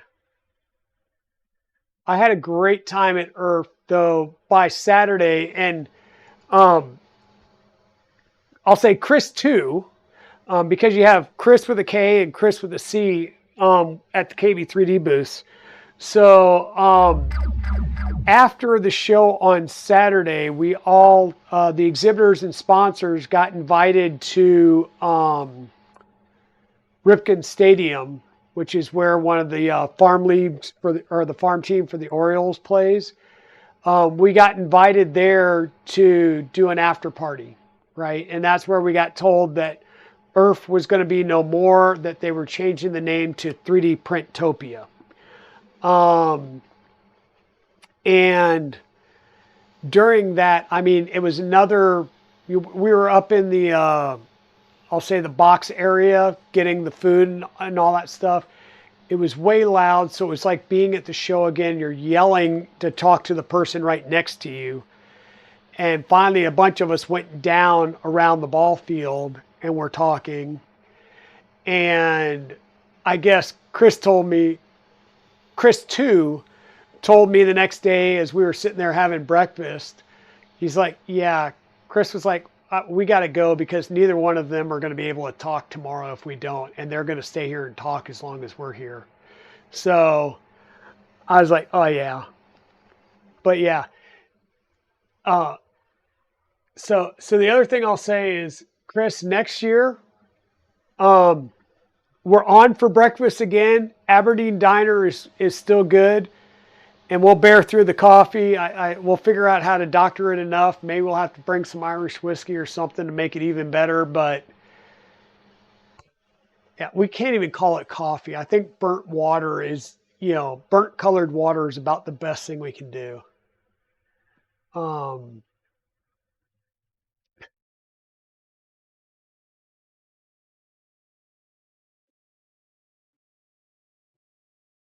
Short term 3D PT.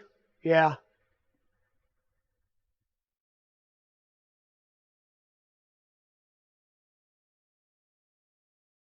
Yeah. Chewy, I'm just giving you crap. That's all it is. I'm just giving you a hard time because I can.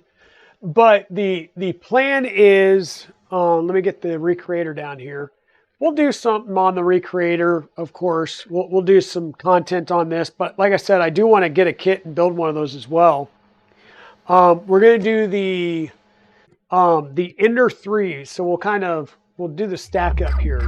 So we've got the Ender 3 CoreXY conversion kit. So we'll do this first. We'll start this on Thursday.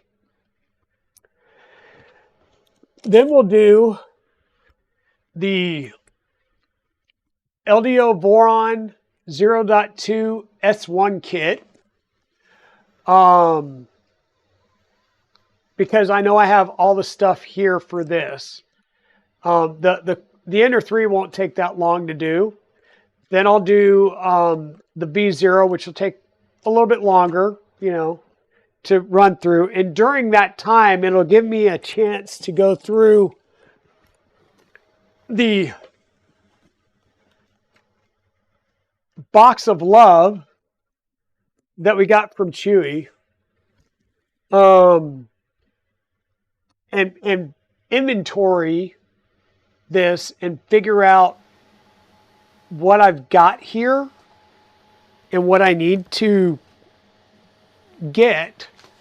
And then based on what I need to get and what I need to print, and Chewy, you're going to have to, Chewy, DM me the filament make and color and type again, because I can't remember if it was ABS or ASA for the purple. I know it was Galaxy Dark Gray, and I have some of that here. I'm just thinking if a part's broken, or if we do any type of mod that requires reprint, I need to have the filament here to reprint stuff. But I'll go through this, I'll inventory it, I'll figure out what I need, I'll get that stuff on order so that we can do this build.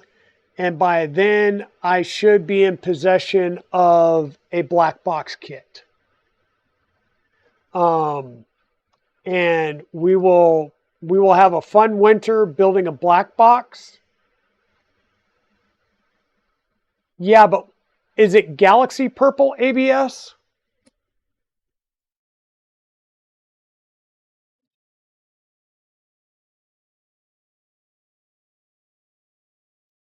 Because if it's Polymaker Galaxy Purple ABS, then I have a roll. But yes, send me a roll of each. I'm never going to say no to more filament. Well,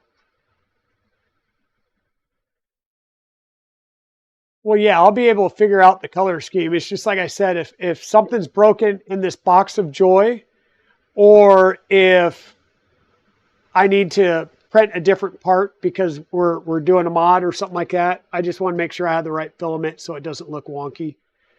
I mean, after all, it is going to be a Digital Dragon build. And apparently everybody was complimenting me on my color scheme, so I do something right every now and then. Oh, Chris, can I tell them about the ribbing you gave me about not having a KB3D bed on my printer? Which I will wait until after the ad break to do.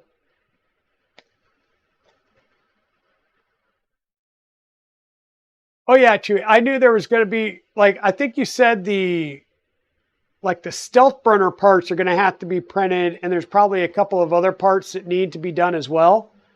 So I know that. Yeah, I know there's going to be a couple of parts.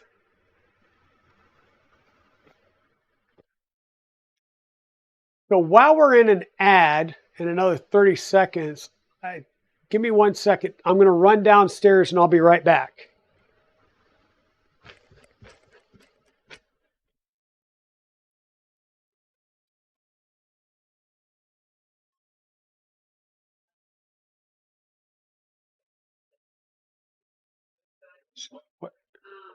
What was that?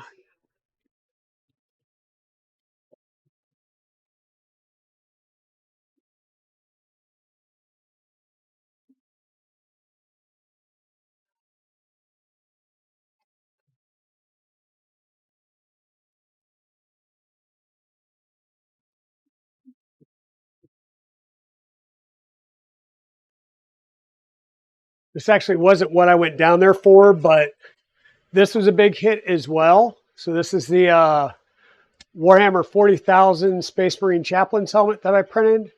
So this is a big hit. There's going to be more stuff like this coming in the channel, as well as I work on my Mandalorian, well, my Imperial Mandalorian Commando armor. But this wasn't what I was going down for, but I couldn't see it readily right off the bat, so I wasn't going to keep you guys waiting. Couple things so you remain disgruntled. Yeah. So Chris made a comment to me as we were setting up on day one. He's like, why doesn't the 0G have a KB3D build plate? Because the Rook 2020 did. that I put on his thing. He's like, why doesn't this have a KB3D build plate? I said, well, do you have this size bed? And it's like, I think it's 255 or 275 by 275. It's 255 by 255. He's like, no. I was like, okay, well, get a 255 by 255 bed, and I'll put it on there like immediately. So, though I could have flipped it over to the 0G side. But at least it wasn't like it had like a Fabrico bed on it or something, you know. Hey, Photosmint, how are you doing? I'm going to be DMing you because I know we talked Saturday night and said we needed to get together on Sunday. And every time I was down on the floor by a booth, you were surrounded. So, yeah, we definitely need to get together at one of these shows and chat some. But,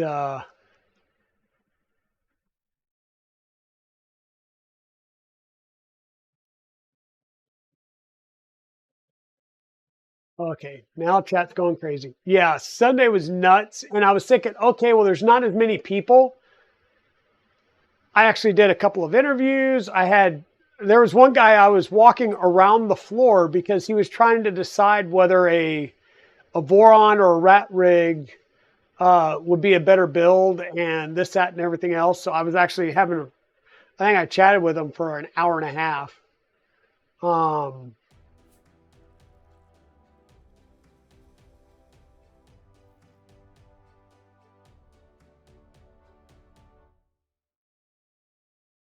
Oh, he got you to put a KB3D plate on Twisted Tea? Nice. Yeah, I'm doing good though, Photosmint. How are you doing?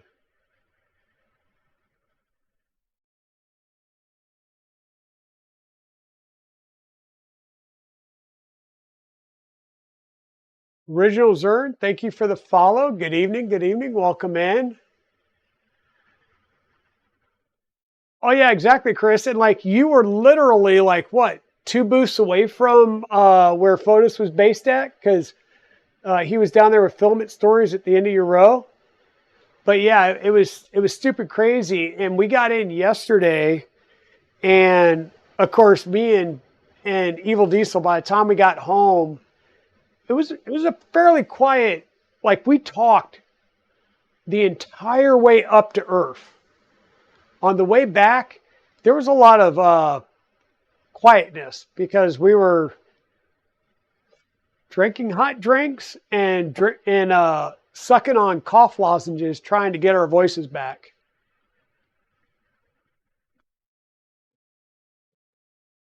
Correct. And Fotis, you may have heard this story from other people, but I've got to relate this story. You made my year.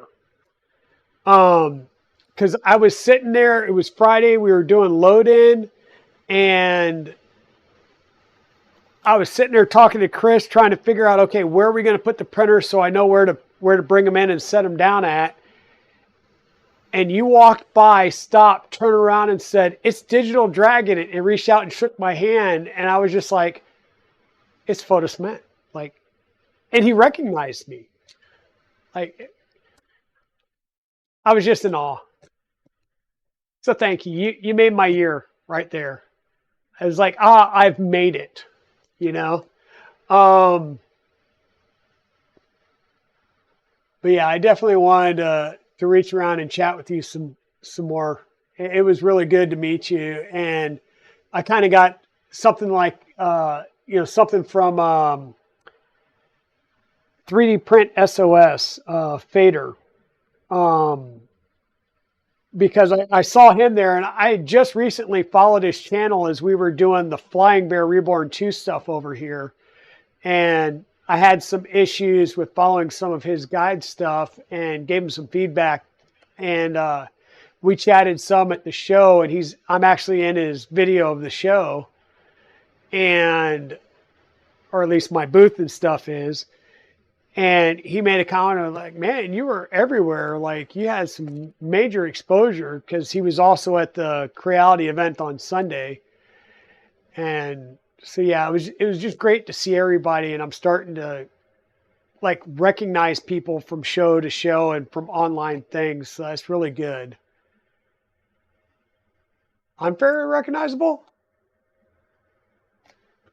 Well, I guess that's true because you see me where some people don't actually like show their face on some streams and stuff like that too. So that's good. But yeah, it was pretty rough.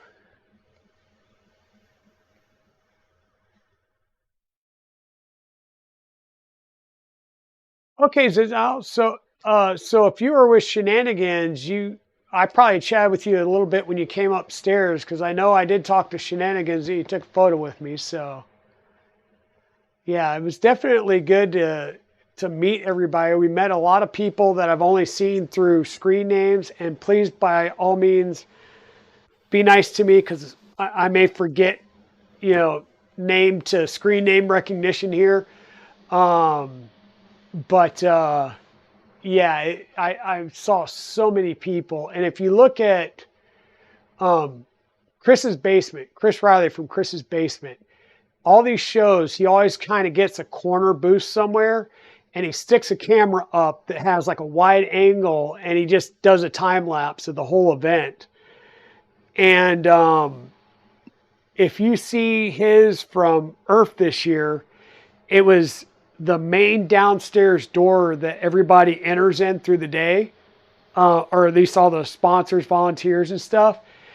And it's pointed right down the main row where you had the Death Racers on the left, the Creality booth right there. And it's almost like a straight shot across, and we're up on the upper deck, right underneath the Union Arena next to the Coke machine. And you can just see how much traffic was going around that corner. It was crazy. Um, well, thanks, Fotis. That was awesome. That was awesome. In fact, I even got to chat with Joseph Prusa because he was walking around late on Sunday and came around by the booth. So I chatted with Joe Prusa a little bit and got a picture with him. And that was another one where I was like, yeah, this is awesome. Like, how many times do you get to roll around with some of the big names in the game like that? So,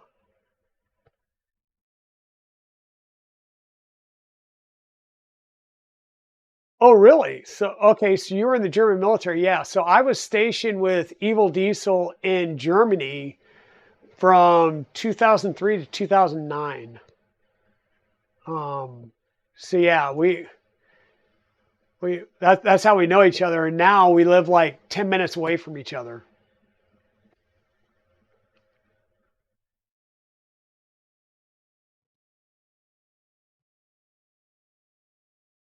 Yeah, built over bot. I had an exhibitor's table upstairs on the concourse, and oh, did Edge of 3D come through?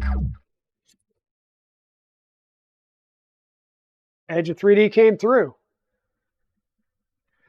So yes, Timor, the we were Thursday. We are going to start the Ender 3 CoreXY conversion, and then after that, I've got a LDO Motors V02 S1 kit that I'm going to build.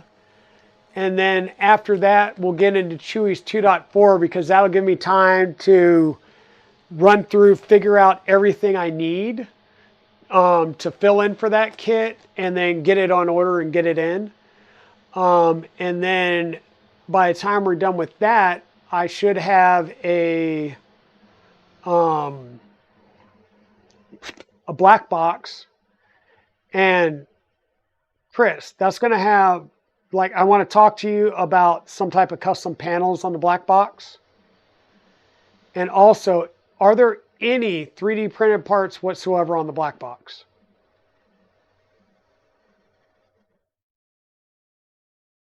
Because if so, I've got about 4 different orange ABSs. I'm going to try and figure out which one is closest to your logo to put orange on it.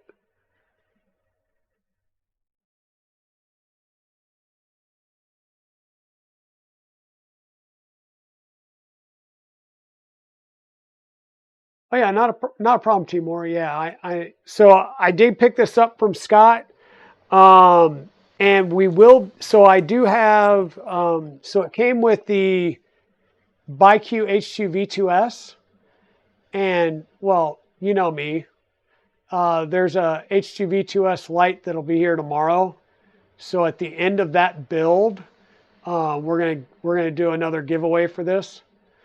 Oh, so Chris, the black box one, I'm going to want to work with you and come up with some type of custom panels for those, whether it's like a laser engraved or the vinyl.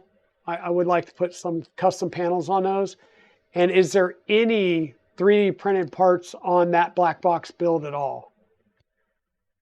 Because if so, I've got 4 different orange filaments, ABS filaments right now, and I will try and print some samples and we can try and figure out which one matches your orange logo the best.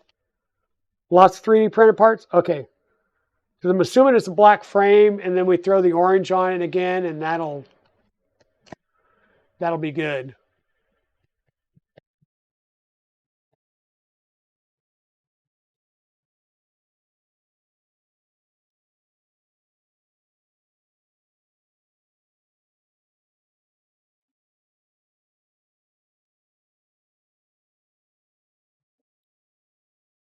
Okay, cool. Yeah, like I said, I just want to work with you and come up with a good idea. You saw the printers you had there and got tired just by looking at it.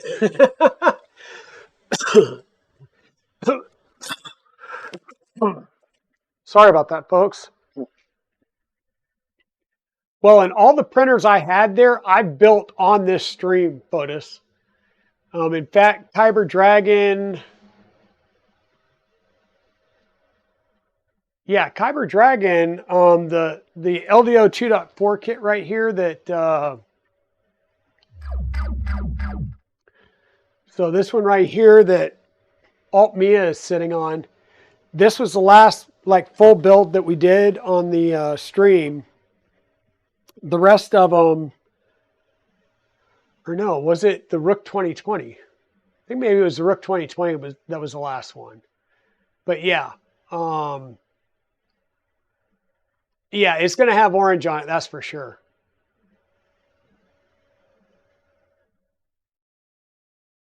Glad to see you after 8 years.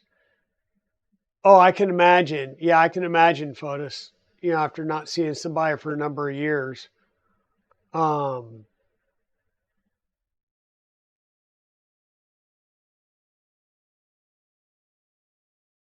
fact, I'm pretty surprised that Chris didn't print his or didn't make his with a bunch of orange prints. But yeah, it's the black box, but. Oh, gotcha. Hey, Creatix Brit, welcome back in. It was so great seeing you as well and getting to see your Lola fully. That was awesome. Yeah, nerd.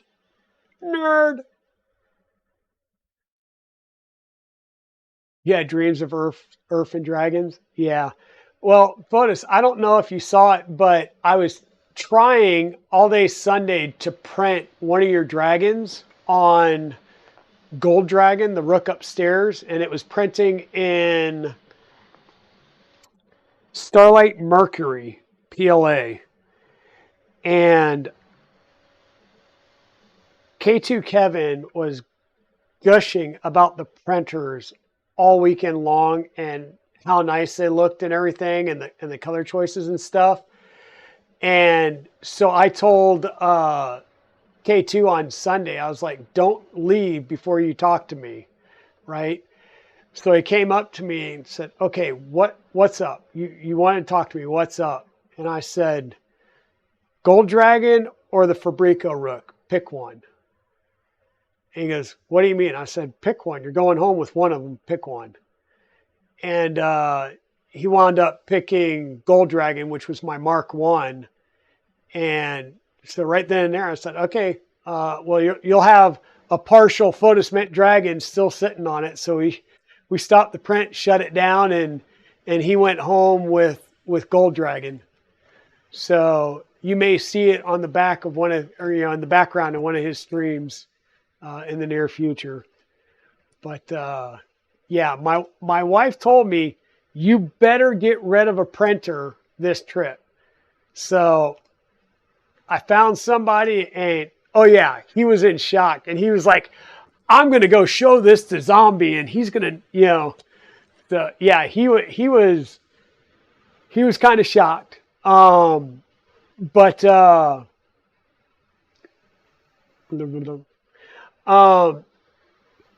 But yeah, I came home with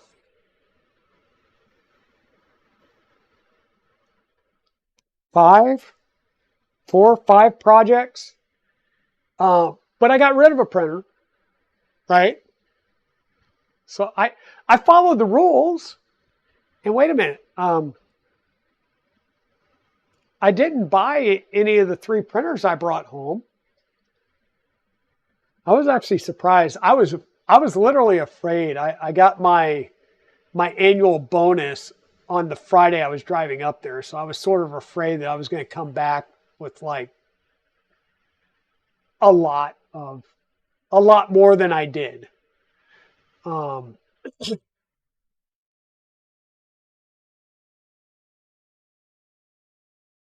Yeah, exactly, Zombie. I came back with less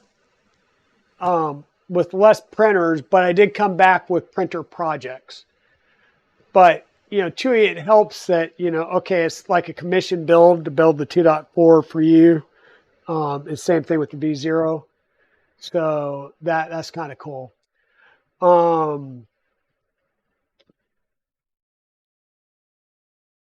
Oh, but dude, like I said, there's a K3 project in the makings right here, right? Because we've got 2 supernova boards. Whoops. So we've got 2 supernova boards. This box has the carabiner, the trad rack carabiner. So I can put the trad rack on a K3. And isn't there a mount for the K3 for a drop effect? Like there might have been a reason when you said that they had a drop effect, I told you to get a drop effect.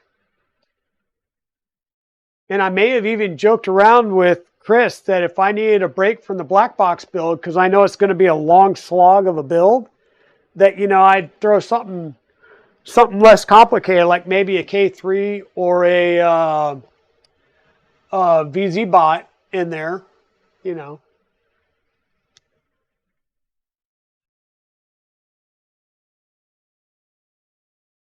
Hold one second, folks.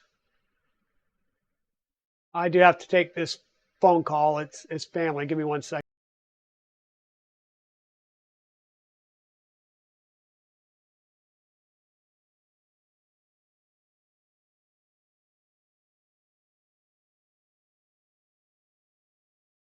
Yeah, sorry about that. Yeah, I do have some family stuff going on. But did I stop at Micro Center? Believe it or not, Timor, I did not. And you want to know why?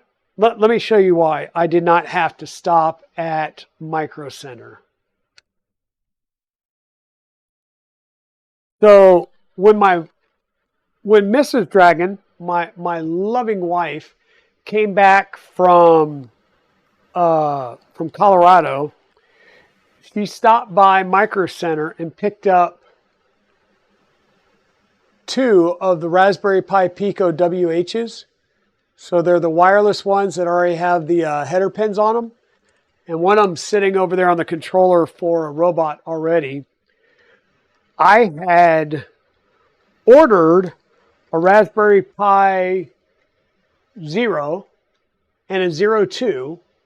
The Zero 2 is in the Flying Bear Reborn 2 behind me, so I had one more Zero, but they were out of stock at Zeros there. Well, a couple of days later, they called and let her know that they were back in stock, and my mother-in-law and brother-in-law went down and picked me up 2 more and mailed them to me. So, yeah. And she let me go to a weekend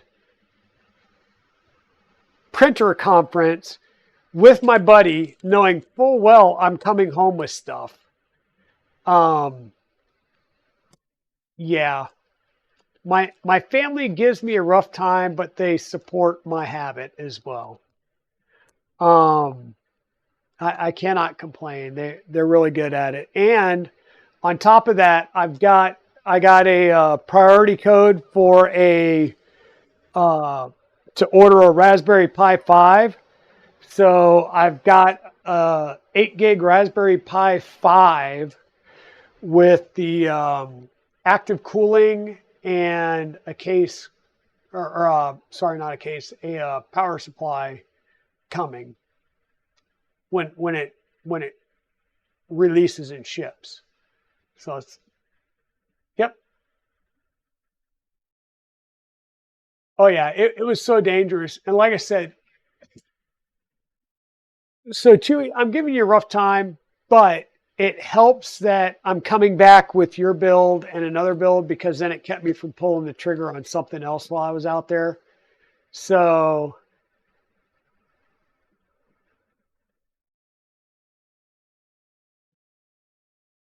exactly. She knew that I had limited space to shove some things in there. In fact, the recreator came home in the position in the crate that the that Gold Dragon sat in. So I got rid of the printer, and that made room to put the recreator, and then the other 2 boxes were able to slide on top of the foot lockers. So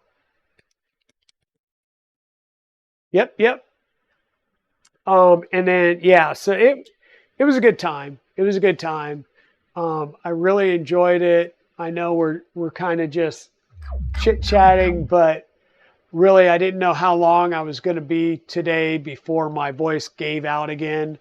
But I did want to talk about ERRF, how much fun it was. I got tons of stickers, talked to a lot of people. I got laid again, you know, and this, yeah, I got a special lay with my logo on it from K2 Kevin. So that was awesome.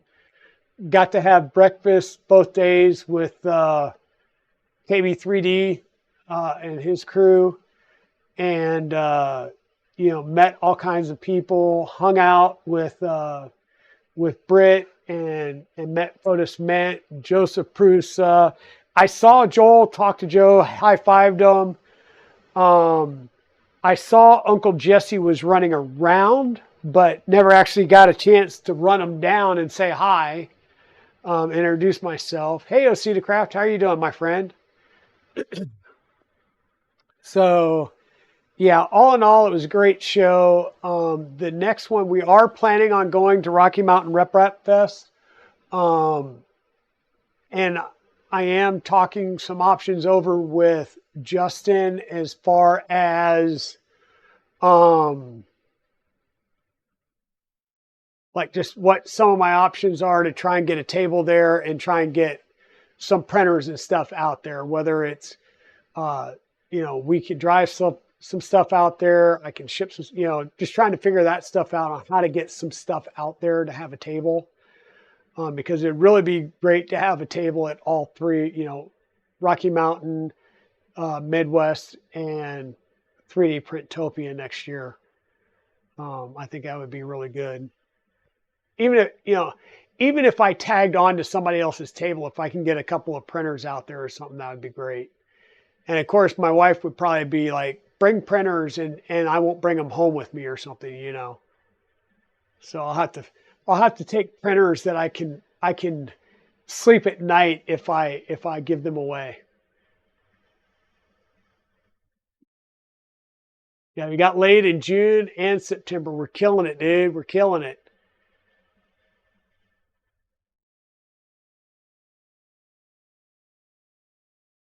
Oh, awesome, Aceta Craft. So you're leaving on the 8th for trucking school. It starts on the 9th. Nice.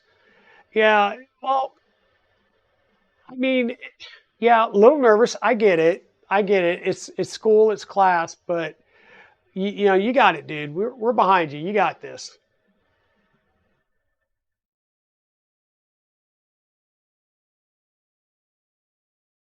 Oh yeah, definitely, Chewy. I mean, I would have loved to have grabbed a picture with him or stopped and talked with Grant, but you know, Grant 3D Musketeers, Alan Mandic.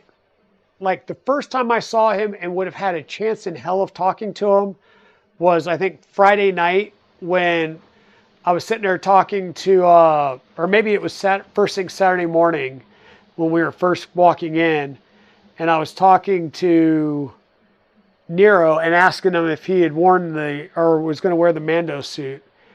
And he happened to look up and he goes, "Oh, the professional YouTubers are here."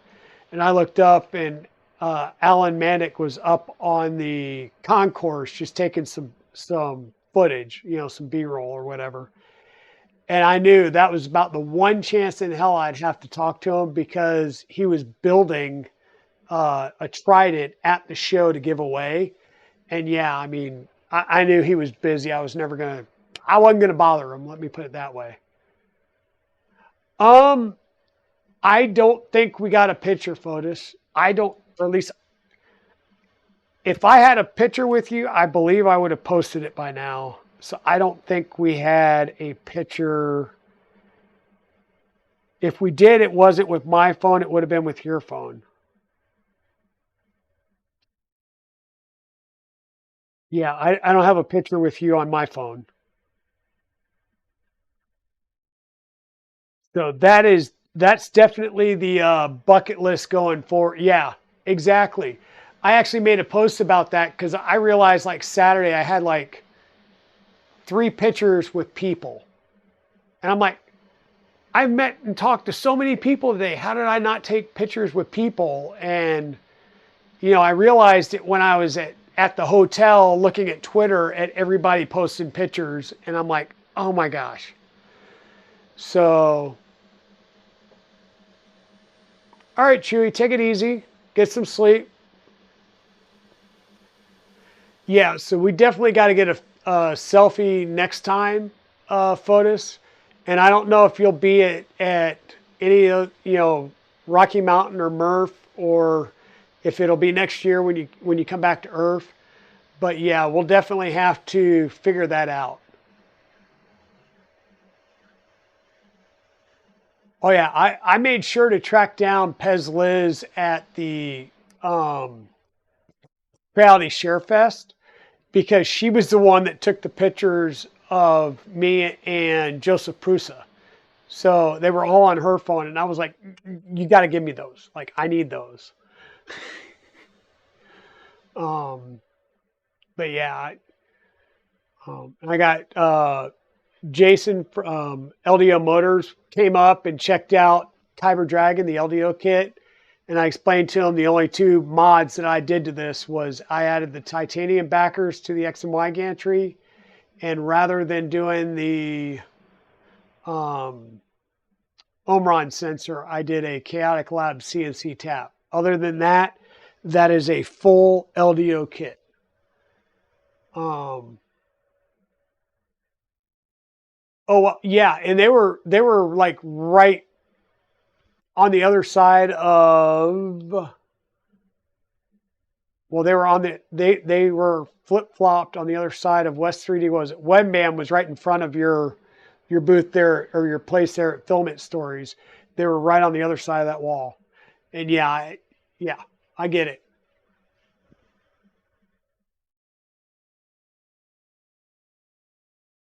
Yep, yep. And I believe I posted pictures with you, or not with you, but of you, right? Right, Britt?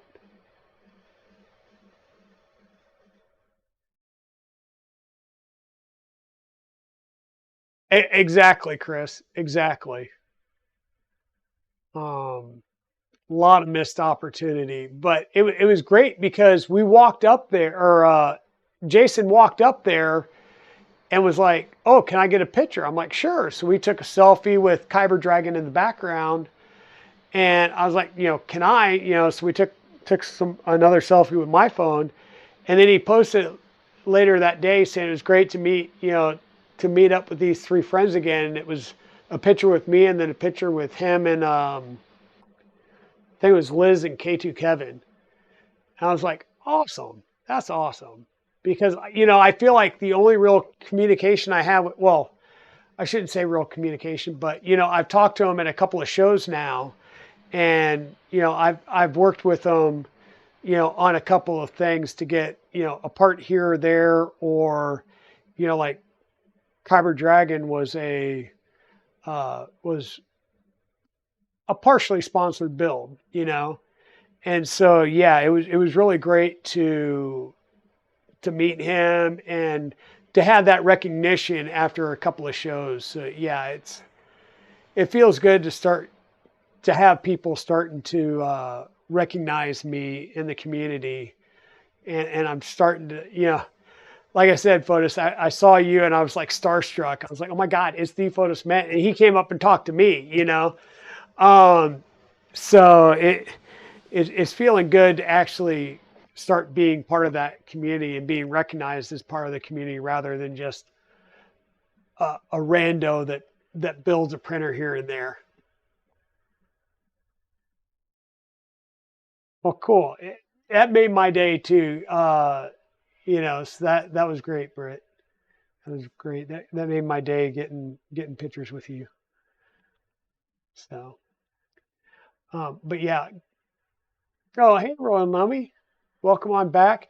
Um, Folks, I am going to have to call this a little short. I don't know if you guys can hear it, but I'm hearing my voice start to crack and you know, my throat's kind of feeling a little sore, like I'm starting to get a cold or something.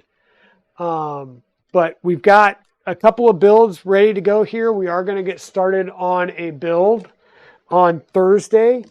We'll be streaming Thursday. We'll stream Friday. Tuesday, next Tuesday, I will not be streaming because I will be in Tuesday, Wednesday, Thursday. I'm in all day meetings offsite at work for the management staff. And we have dinners planned Tuesday and Wednesday. Thursday, we'll play it by ear as to whether or not I'll be home in time. So we may do some shifting around and maybe do something on Friday. Do something Friday and then Saturday. We'll see. We'll play that by ear, but I will definitely let people know and update the schedule. So, okay.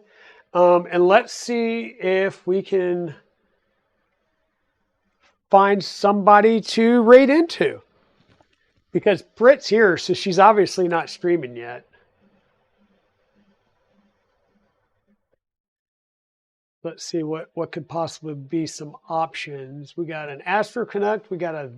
It's the Jang. I see some Babe Ross.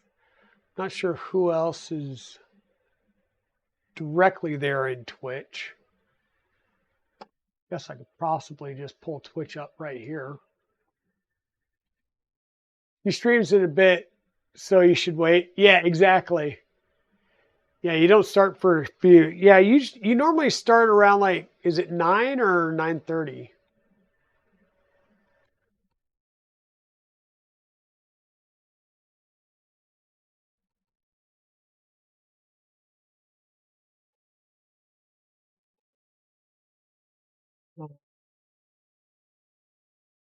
Yeah, unfortunately, a lot of the people I have look like they're out playing video games right now. Unfortunately, a lot of the people I have look like they're out playing. Sorry about that. Didn't expect that to start up.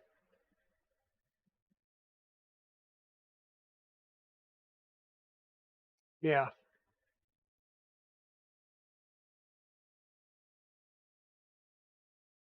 You're raiding the refrigerator, Timor? Nice.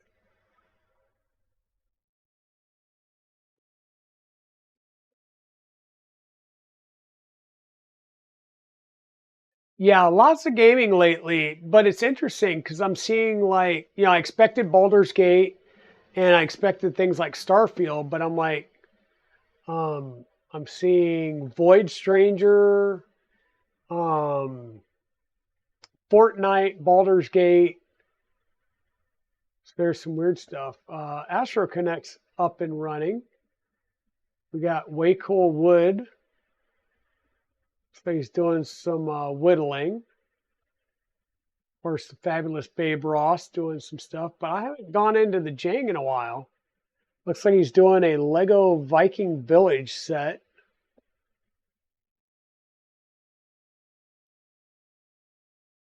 Oh yeah, yeah. It was funny, Liz. So I got back and we were unloading everything, and my wife grabbed the bag that had uh, from the Creality event when you were throwing all the candy in there. And she was like, "Ooh, Smarties!" and just started grabbing the Smarties out. It was kind of funny.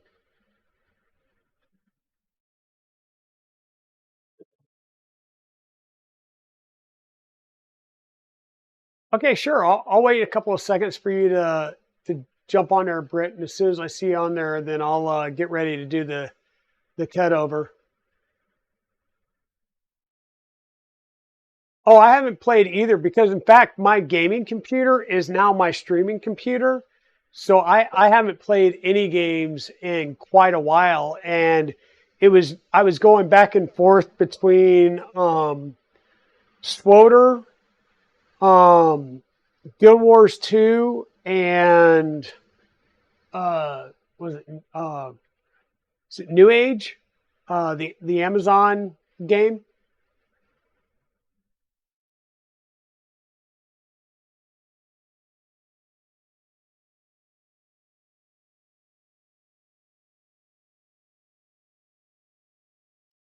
Yeah, I saw that, Royal. I'll wait and see her pop on here. Oh wow, wow, wow. Yeah, it hasn't been that long for me, Fotis, but it's been a while. Like I don't think I've gamed since January when I started streaming.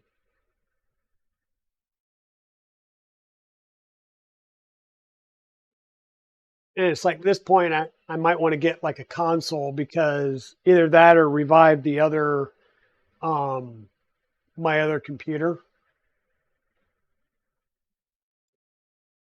Normally, what I'll do is like every other year, I will like get a whole new setup. Like I'll build a whole new computer, like motherboard, the whole nine yards. And, you know, so I've got my primary computer and the last build. So I'll get this one, rebuild it with all the new parts. And then in the off year, I just do upgrades if I need to for any reason. But this one's been solid. It's got three M2 multi terabit drives in it. So, running, so the M2 SSD sticks. So,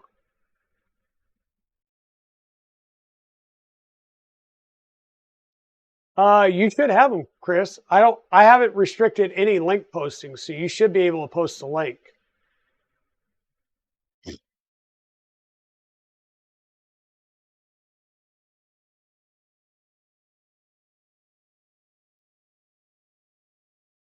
Dang, did you have I didn't know you were doing a giveaway, Chris. You're saying I should click on this? What is this? Is this the 3DO nozzle camera?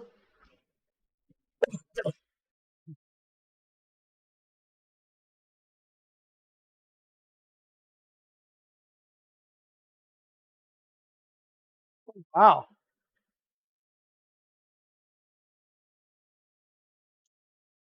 I mean, I knew you had the 3DO nozzle cam on display there. I didn't realize you were doing a giveaway.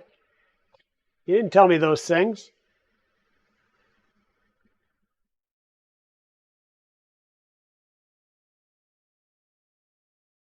Shipping only available in the US.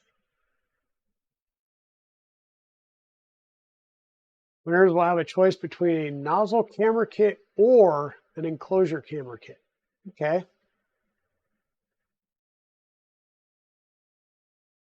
Nice. Yeah. Oops. Hey, Big Jano, how are you doing? Long time no see, my friend. Long time no see.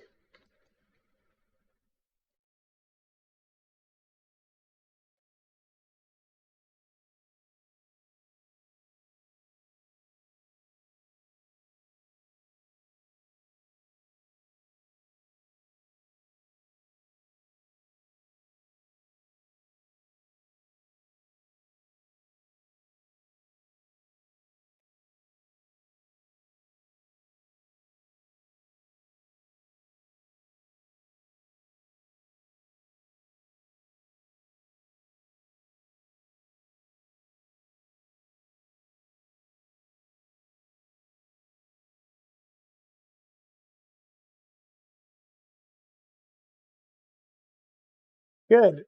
How'd the move and everything go, and getting set back up with work and all that good stuff?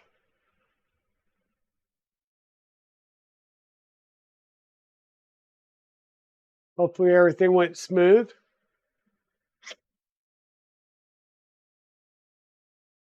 We've just been on here chit-chatting for a little over 3 hours about ERRF and the amount of fun that we had at ERRF this year. This is my first ever ERRF, and unfortunately it'll be my last because ERRF is being renamed to 3D Printopia.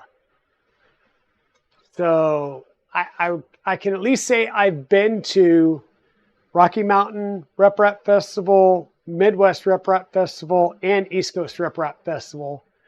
Now I just need to get my passport so I can go to Smurf before they decide to rename that. But yeah, and we chatted about that a little bit. I think when you were driving, Chris, was the name hasn't really resonated with me yet either, but I like the fact that it's got 3D print in it at least, because there is so much else there, like the droids, the dioramas, the tabletop gaming, the cosplay stuff, the battle bots, the dragsters, the 3D print derby, the drone usage, the enable stuff. You know, it is so much more than what we would think is rep rap, and nobody these days really knows what rep rap is. You know, getting it out there is 3D printing and enabling more advertising to the adjacent stuff. You know, like any, you know, like did you see any advertising at all about the I guess ant weight or beetle weight battle bots that was going up in the complete opposite corner of where we were? You know, nothing. I happened upon it and knew what the big clear box was because I remember seeing it at Murph, and there was no announcement of them being at Murph either. So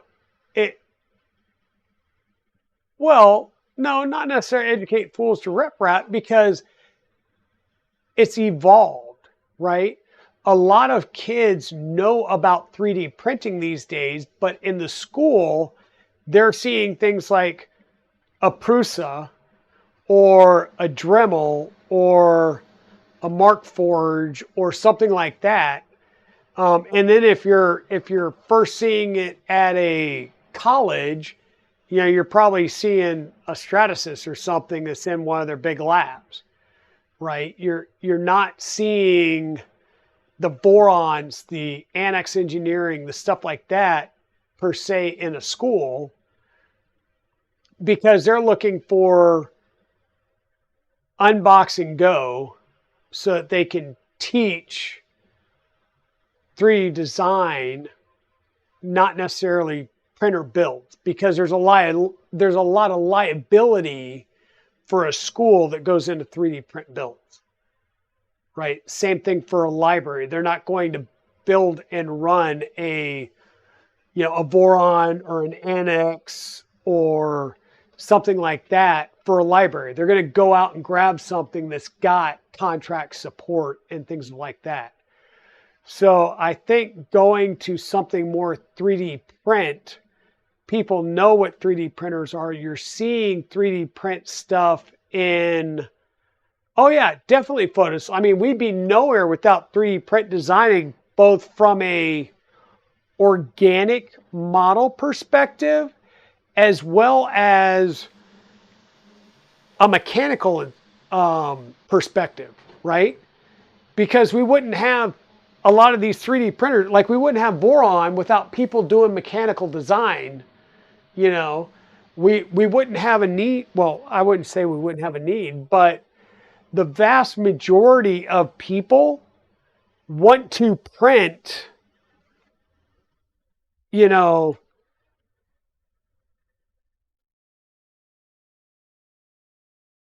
I'm sorry, Fotis. They want to print things like this. The kids see and they want to print things like this. They want to print your stuff, right? They don't want to print, a bracket per se, So without the organic stuff that brings people in, or you see a lot of kids that are like, oh, like the droids. Oh my God, the kids loved the droids. Hell, I love the droids. Like, Evil Diesel was coming back like, I'm telling my wife I'm going to build an R2-D2 and I'm going to need you to print the big pieces on your Ender 5, right? And then he texted me that night and said, okay, she wants a Wally first. And I was like, okay, so practice on the Wally and then we'll print the R2-D2,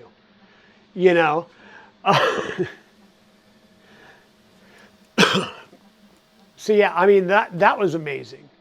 But no, 3D printing design, like without having things to print, what would really be the need for the printers, or at least the consumer side of 3D printing, right? Because that's where the majority of it is. So yes, Creatix Brit just came on and went live. We are going to raid out to Brit because I need to jump off here. I've got some stuff brewing in the background. Brewing in the background that I need to go make some phone calls on, family-wise. So, everybody, thank you for being out here. Well, exactly, Darth Gollum. But you got to be careful when it's tied into a school on how you do it because of some liability concerns. But yeah, I mean, that would be great. You start off low, just having them print stuff and learn the workflow, right? Find a file, maybe design something really simple. Here's how you slice it. Here's how you print it. And you have to learn the software and the workflows and stuff like that. And then you can start working with other stuff. But yeah, it was great seeing everybody again. I know no worries, Subsector. Thank you for being here. We had a great time at ERRF. Like I said, all weekend long. I stream on Twitch. It's going to get cross-pollinated over to YouTube as well. You're going to see some, I'll say some one-off small videos, short videos on the various printers. Free Heathen is pumping on me to really kind of do some cameo and just run through all the mods and really kind of sell my printer, not sell my printers, but promote my printers and the skills and the builds and stuff that I do and things. So those will probably come out on YouTube. Yeah, take care of the voice. Yep, I will be sucking on some cough drops later tonight. Thanks everybody for being here. We will see you Thursday night, and we will start the Ender 3 CoreXY conversion on Thursday, right? Yeah, Darth Gollum, not a problem. Feel free to hit me up on Discord, Darth Gollum, and I will chat with you through DMs there, or you can DM me on Twitch or Twitter or what have you. I guess whisper me on Twitch, DM me on Twitter, DM or ping me on Discord. It's all good. So thanks, guys. Let me get this this raid started for Creatix Brit. I guess I can just do it over here. I'm gonna have to type her name anyhow.